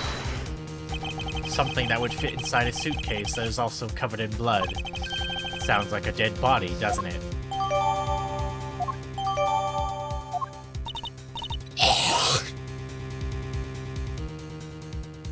But, in light of this, I'd say that Mr. Hicks was moved into the elevator from someplace else. Which means that the murder was committed in an entirely different location. So, you're saying that after moving the body into the elevator, the killer brought the suitcase in here and just left it? Exactly. What is it? Nothing, just that... I was thinking about what Miss Rhoda said about coming here for something. Excuse me, Mr. Edgeworth. I wanted to give you a bit more time, but I'm afraid I wasn't able to convince the captain. I'm very sorry, Mr. Edgeworth, but the captain feels he's allowed you ample time. He says that he'd appreciate it if you could wrap it up here and return to your seat. I understand his sentiments, however, if I'm not allowed to complete my investigation, the crime scene may become contaminated by the time we land. If I must stop, then I insist I be allowed to oversee the preservation of the two sites. Under your supervision, of course. If that's your only condition, then I believe we can accommodate your wishes. I'm here to assist you in any way I can, Mr. Edgeworth. Sounds like fun. We can camp out and watch over everything together. I found proof that the real crime scene was not in the lounge, and I have enough evidence to prove myself not to be innocent of any wrongdoing. And yet, regarding what Miss Mealy's reminded me about Miss De Niro, I can't allow my investigation to end here. The truth must come to light. To be continued.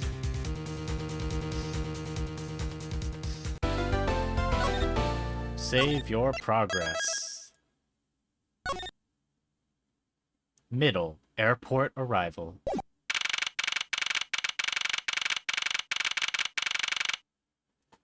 Alright, I'm going to take a quick break. Maybe not a quick break, but I'm going to take a short break. Just to rest my voice a little bit, grab some snacks, some drinks. So hopefully you guys can take that opportunity to do the same as well. I'll be back in a little bit. See ya.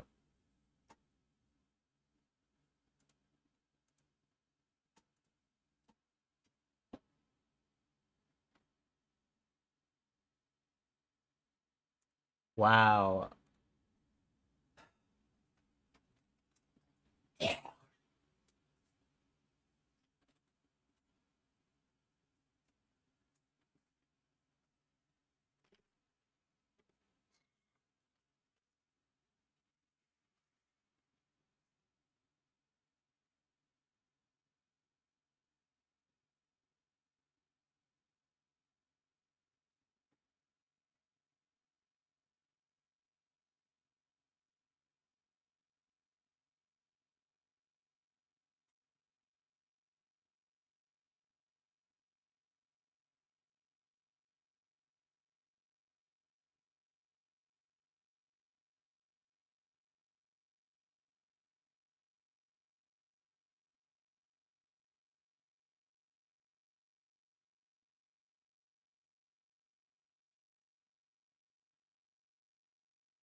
Mhm.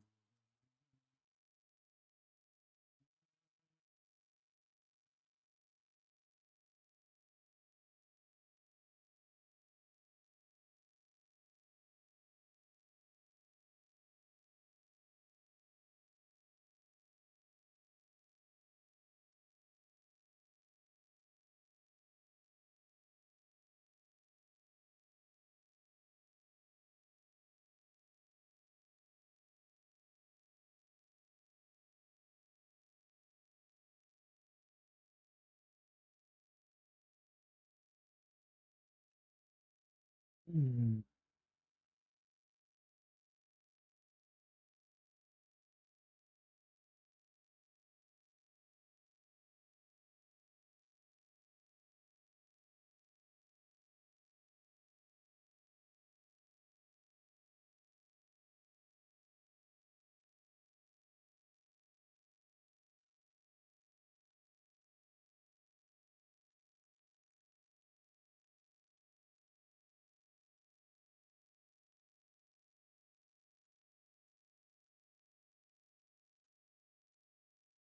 And we're back. Sorry about that. I just had to get myself a nice cup of coffee, something warm to soothe my throat, a couple cough drops, and some candy, just because I want candy. But here we go. March 12th, 1 p.m. local time, Hope Springs Airport. And we got the fat fuck Salmonella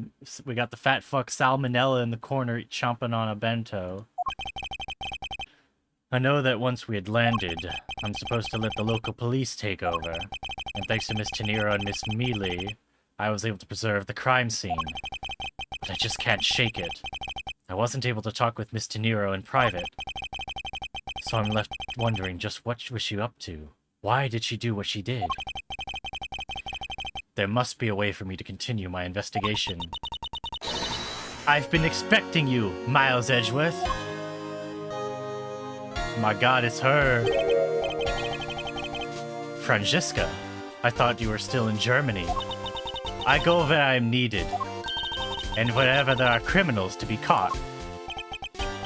Her name is Franziska von Karma, the daughter of my mentor, Manfred von Karma. She, like myself, is a prosecutor. Are you heading up this case? It would be a bit of a relief if you are. Don't you try to flatter me, Miles Edgeworth. I'm placing you under arrest. What? It's quite frustrating, actually. I had hoped to exact my revenge on you in a different venue. But I'll have to take what I can get. I never thought I'd see the day when a disciple of the House of Von Karma would become a criminal. Have you no shame? Only Papa's allowed to do that. Wait, it's all been a big misunderstanding. I didn't kill the victim.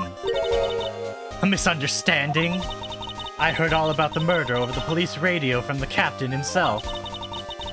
You waited for the victim on the first floor and beat him to death. Franziska, do you honestly believe that I killed a man? No, you're far too much of a pussy. I suppose I should reserve judgment until after I've investigated this for myself. I can put your arrest on hold until then. That's as it should be. Ha! I don't need a lecture on how to perform my duties from you of all people. To be perfect in every way, the fulfillment of that creed alone is all I strive for. Well, I have my own creed which I must fulfill, so why don't we solve this together? I have to get going. The crime scene awaits. Don't you dare leave town. Trust me, I had no intention to. Detective Gumshoe! Yes, sir. Too slow! Ow! Listen up. I'm leaving you in charge of watching this man. Don't mess up, understand? But Mr. Edgeworth, I'm supposed to guard him? A simple yes or no, detective. Yes, sir. Understood, sir. You just leave it to me. Miles Edgeworth, if you interfere with my investigation, I'll arrest you on the spot. Are we clear? Now then, if you'll excuse me, I'm heading out. Good to see you again, Mr. Edgeworth, sir. Boy, am I glad to see you're okay. Thank you, Detective. I believe in you, sir. You can lean on me. I'll get you through this. I'll even shoot as many people to get you out of here, sir. I have to admit, I'm a bit curious as to what Franziska is up to. Maybe I should ask the good detective. Very well. In that case, I have a few questions for you.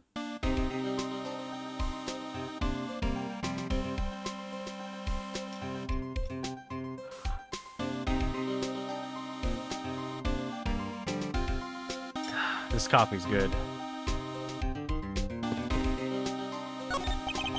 This child seems to be happily enjoying the sight of so many planes. Wow, I'd love to take a run down that runway. Oh, the youth of today. So much potential, yet so misguided. Looking from behind, I think I've seen this man somewhere before. Nom nom nom nom. In Soviet Russia, world flags lunchboxes eat Jew. Found it, lol. Ooh, I feel a wave of creative powers coming on. It's over 9,000 lols. For my next Elite movie, it's gonna be the Steel Samurai, Warrior of Neo-Old Tokyo, versus the World Samurai, Champion of Earth. It's gonna rock so many boxers. So, Steel Samurai is finally getting a movie. This man was in first class with me. He was quite shaken up by the whole affair. I did it. I made it the whole flight. I'm not scared of turbulence anymore. He must have been pretty scared. He's repeating the same thing over and over to himself. Lunchland.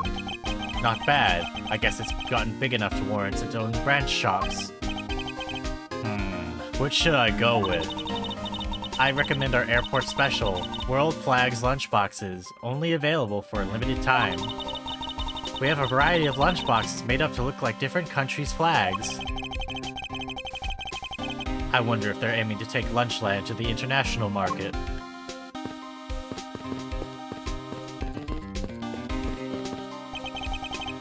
I should try to get some information first.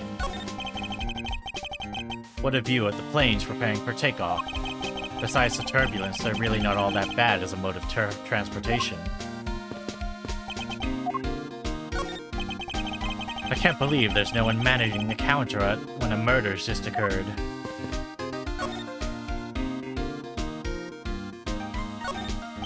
So, how's the initial investigation going? We just shipped the body off to the coroner's office, and we're taking statements now, sir. That sounds like Franziska. She was always good at quick responses to a case. I'd say she was, a little too quick, sir. Oh? How so? I rushed on as soon as I got word of the affair, sir. But somehow when I got here, Miss Von Karma was already here barking out orders at everyone. It was kinda creepy, as though she knew there'd been a murder or something. And had come in advance to await your flight's arrival. That is sort of odd. She did show up rather quickly, and out of the blue. Plus, I still don't know why she's here in America. There must be some backstory to all of this.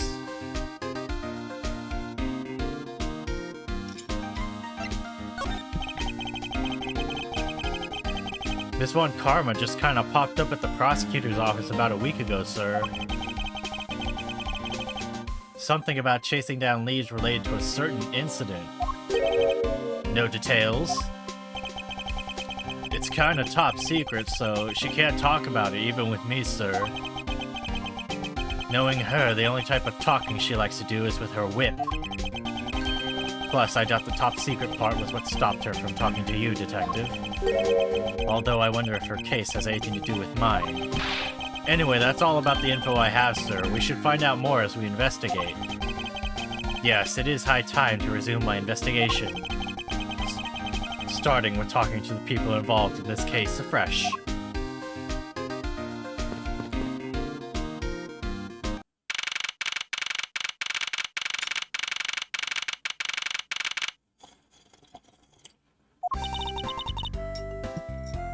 So, you must be the captain. Why, yes, I am. And who might you be? I am the prodigy prosecutor, Franziska von Karma, and I have a few questions for you.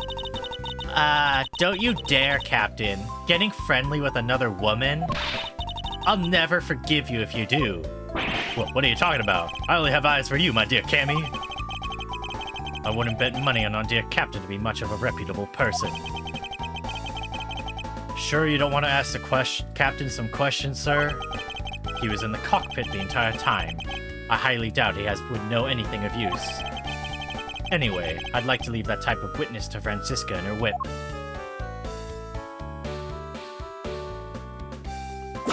Ah!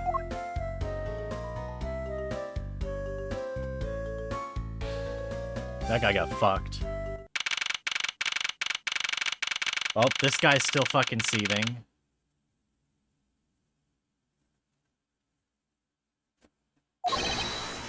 Now see here! Ark! Sorry, I'm so sorry! How long do you intend to hold me? It is impossible for me to be the criminal, I told you! Mr. LeBlanc. Oh, it is you. Tell this man to stop stopping me from going. Time is money. I don't have even 1 second of wasteful time to spend.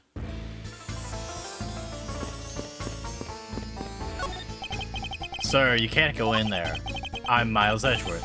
I'm one of the prosecutors on this case, so please let me through. I'm very sorry, sir. No one's allowed to enter without Miss Von Karma's express permission. But I'm on the case. Yes, I understand that, but I also have explicit instructions not to let you through from Miss Von Karma. Why would you do this to me, Franziska? Did you finish taking his statement yet? Yup, all done, sir. I do not concern if you're not done examining the cargo hold. I want my cargo back! If you make a single scratch on my art, you will pay!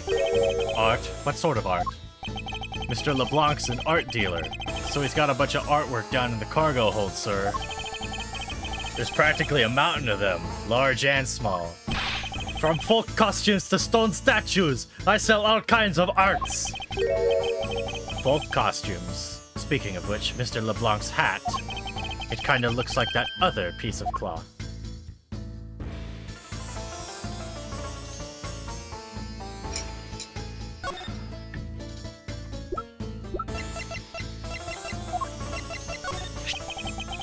Mr. LeBlanc, can you please take a look at this for me? Oh, it's a Borginian cloth! As I suspected, your hat is made of the same material, I suppose. Yes, of course! This fabric is so famous, orders come from over the seas for more! Then this was the cargo you were talking about earlier? No. My cargo this time is much many gigantic. You, detective, when can I have my cargo moved? You can get your cargo back when we're done investigating, pal. The stubbornness of you police, it is no good. It is no good that the attendant refuses to exit the attendance room too. That attendant, I wonder if she's talking about Miss Tenero. What did you mean by that attendant, Mr. LeBlanc? She was taken into the attendance room for her interview. And then they still have not come out. They make no sign of coming out either. I was finished with my own interview much earlier, quicker than her. Why is Miss Tenero's interview the only one that's taking up so much time? Miles Edgeworth, you were given free rein to examine the plane, weren't you? Yes, I was able to obtain the cooperation of the flight attendants.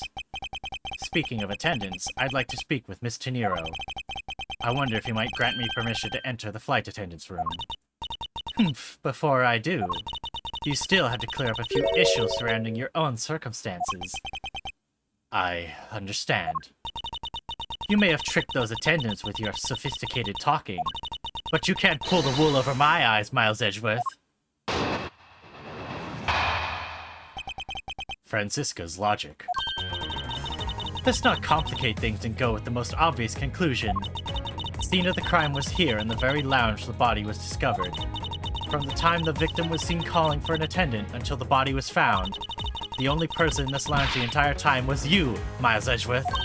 This unmistakably makes you the likeliest suspect.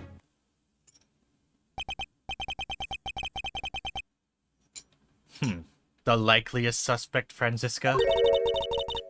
Do you have a problem with that? No, but it's not like you to use such vague wording. You're usually a bit more absolute. I'm simply trying to watch out for you. Or is my kindness too hard for you to comprehend? Thank you, but your leniency is unnecessary, for I will prove my innocence soon enough. If I want to continue my investigation, I'll have to break her line of logic, fast.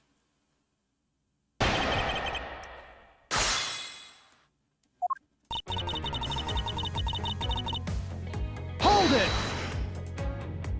Don't you think you're being a bit rash by simply declaring me the culprit?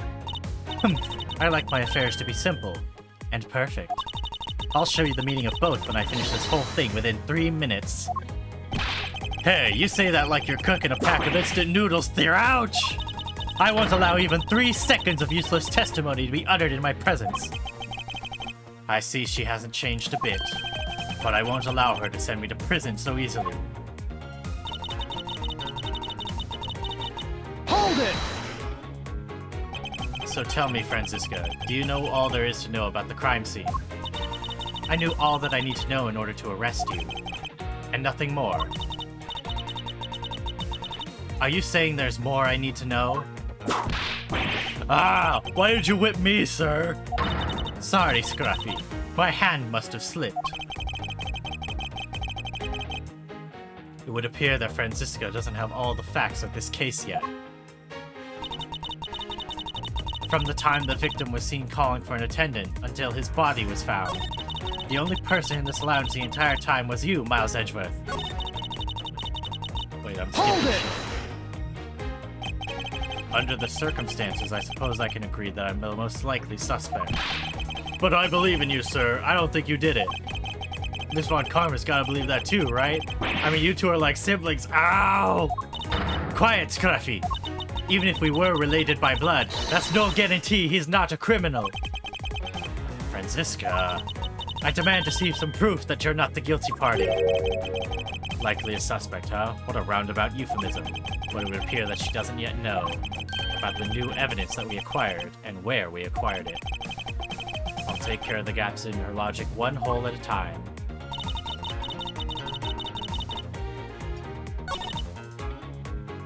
Hold it!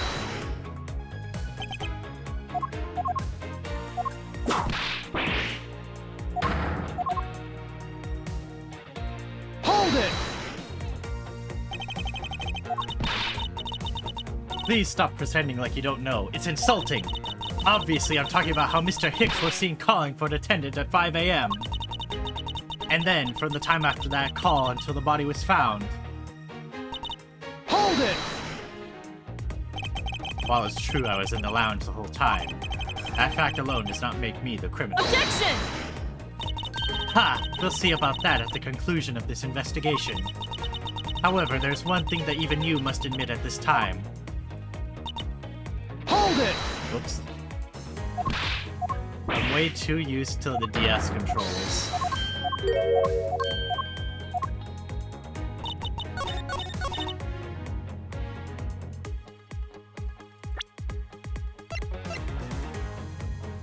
Objection! Whoops, wrong one.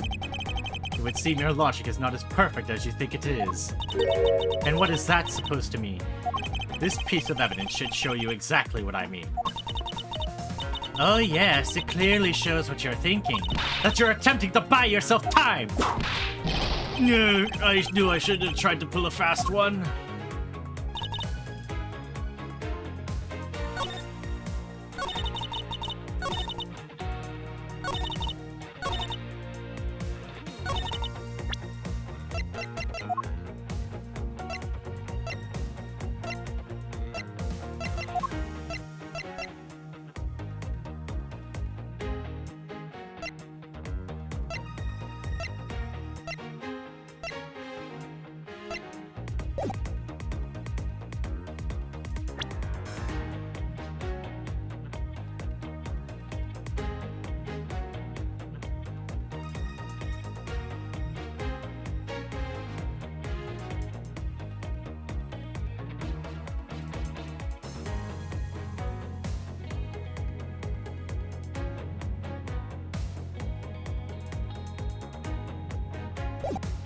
Ah, yeah, the scene of the crime.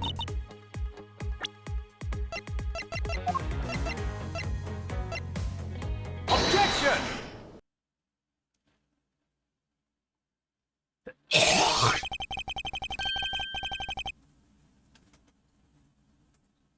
It would appear you did not have all the information you needed after all. And what does that mean? I found a nice piece of evidence just before I was forced to stop investigating. A piece that proves the body was moved from a different location. The killer used this suitcase to move the victim's body, meaning that the real scene of the crime is not this lounge at all. Objection!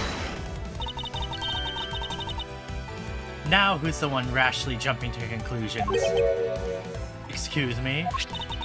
All you did was find this piece of cloth inside the suitcase. That doesn't prove how that the body was moved. It could be that the killer simply chose that suitcase as a good place to hide the cloth. I expected you would come to that conclusion. It seemed I can't escape that easily. You should know better than that. Avant Karma is perfect in every way. Ah, but did you know that the killer definitely wheeled the suitcase around at some point? Objection!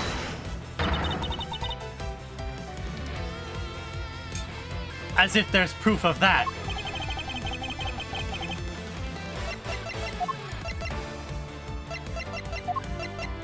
Take that! The spilled grape juice in front of the elevator? Yes, and I'd like to draw your attention to this area here.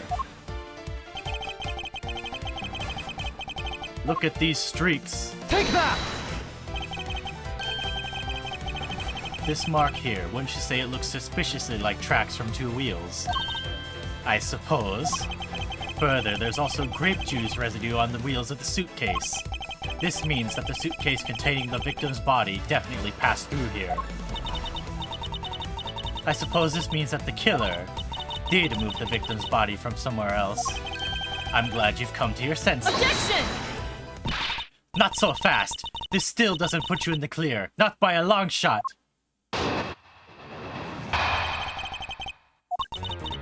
You prepared yourself and acquired the piggy bank before the plane hit that turbulence. And then you waited for the victim in the lounge where you beat him to death. Then, while you were in the elevator with the victim's body stuffed into the suitcase, the plane hit that patch of turbulence and out flew the body from within the suitcase. With no way out, you hastily put the suitcase back where you had taken it from, and pretended to be the discoverer of the body. Not a bad bit of logic, for something you thought of on the fly. Just what are you insinuating? That I will show you exactly how flawed your logic is. No matter how strong of a face you put on, not even you can hide your fears from me. I'll expose the flaws in her logic in one fell swoop.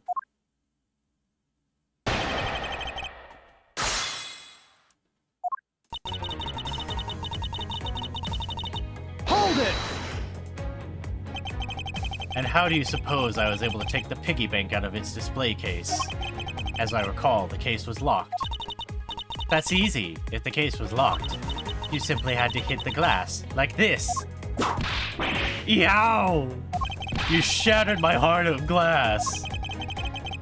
So, she wants to talk about the in-flight shop in the Captain Ugo bank, does she? That takes care of how you obtained the murder weapon. Hold it!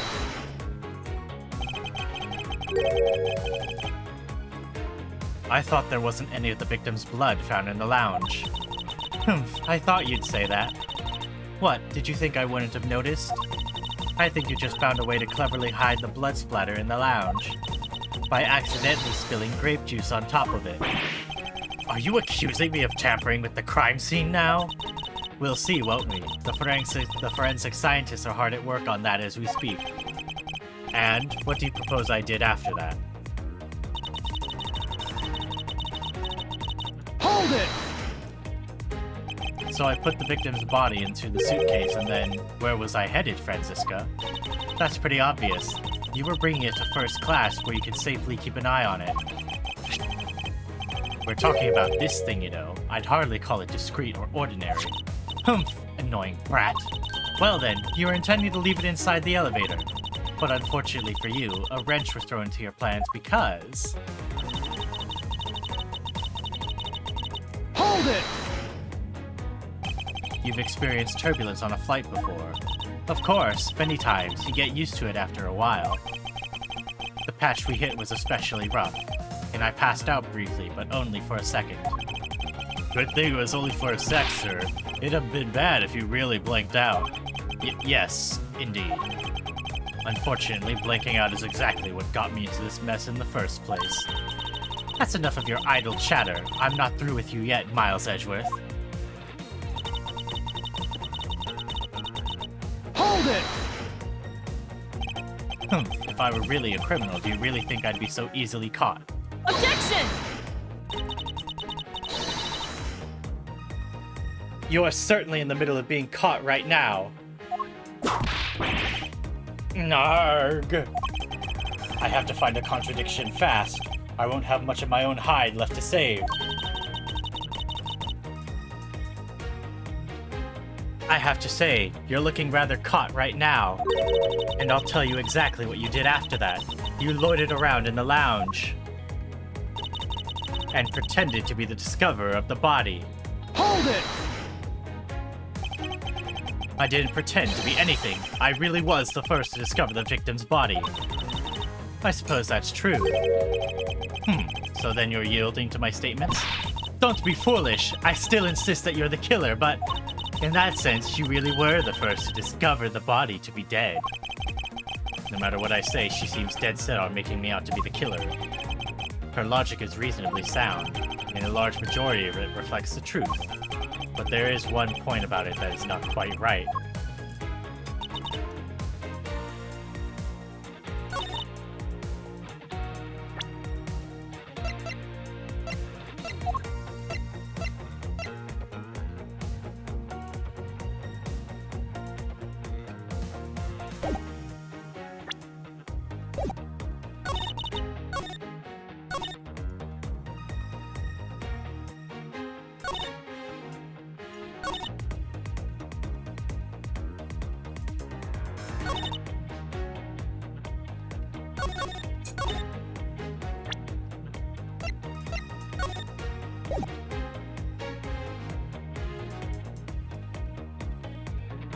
Objection! I'm a dumbass.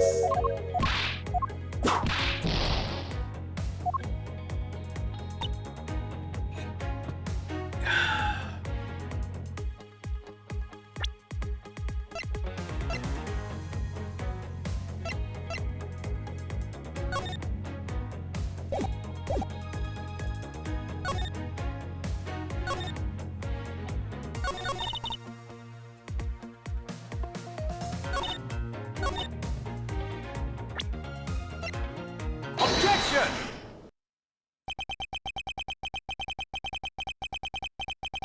The fact that you took this piece of evidence into account in your testimony is to be commended. Your legal prowess is certainly something to be feared.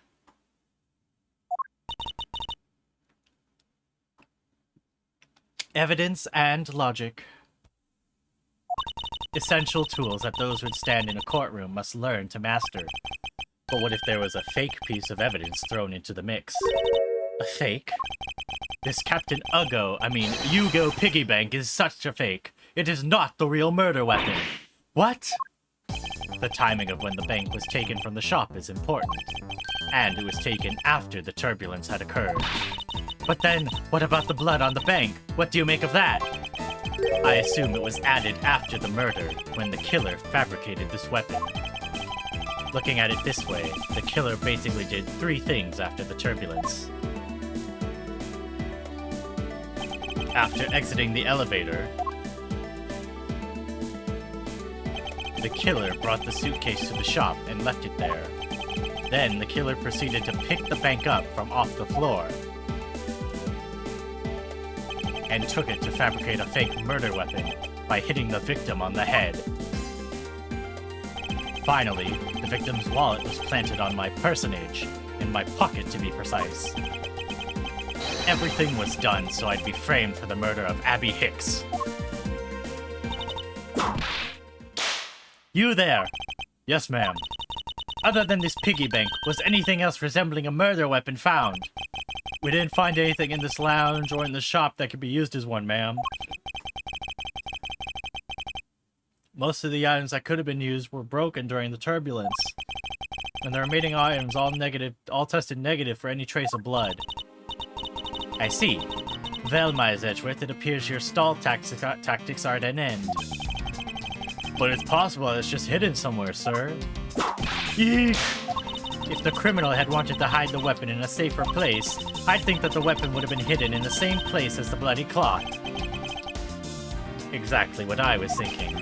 Because the cloth was hidden inside that suitcase, it signals to me that the killer had not prepared a more secure place to hide the evidence. Which means that the real murder weapon is either still on the murderer's personage, or is still at the real crime scene. Objection! That is one more possibility. And what is that? And what would that be? That the piggy bank is in fact the real weapon. But didn't we just... Let me finish! The killer took the bank out from the display case before the turbulence by opening the lock on the display case door. And it was at that time that the glass pane in the door was broken. I'd say that's a perfectly reasonable line of reasoning, wouldn't you? Let's see. So that means that the killer had the key to the display case. Franziska, the person you're talking about. Not so fast, I'm not finished. The person I'm talking about also committed another sin. She tricked the captain, and granted you permission to conduct your investigation. Yes, it is the sin of lying. Speaking of which, I recall that you also wish to speak with her. Yes.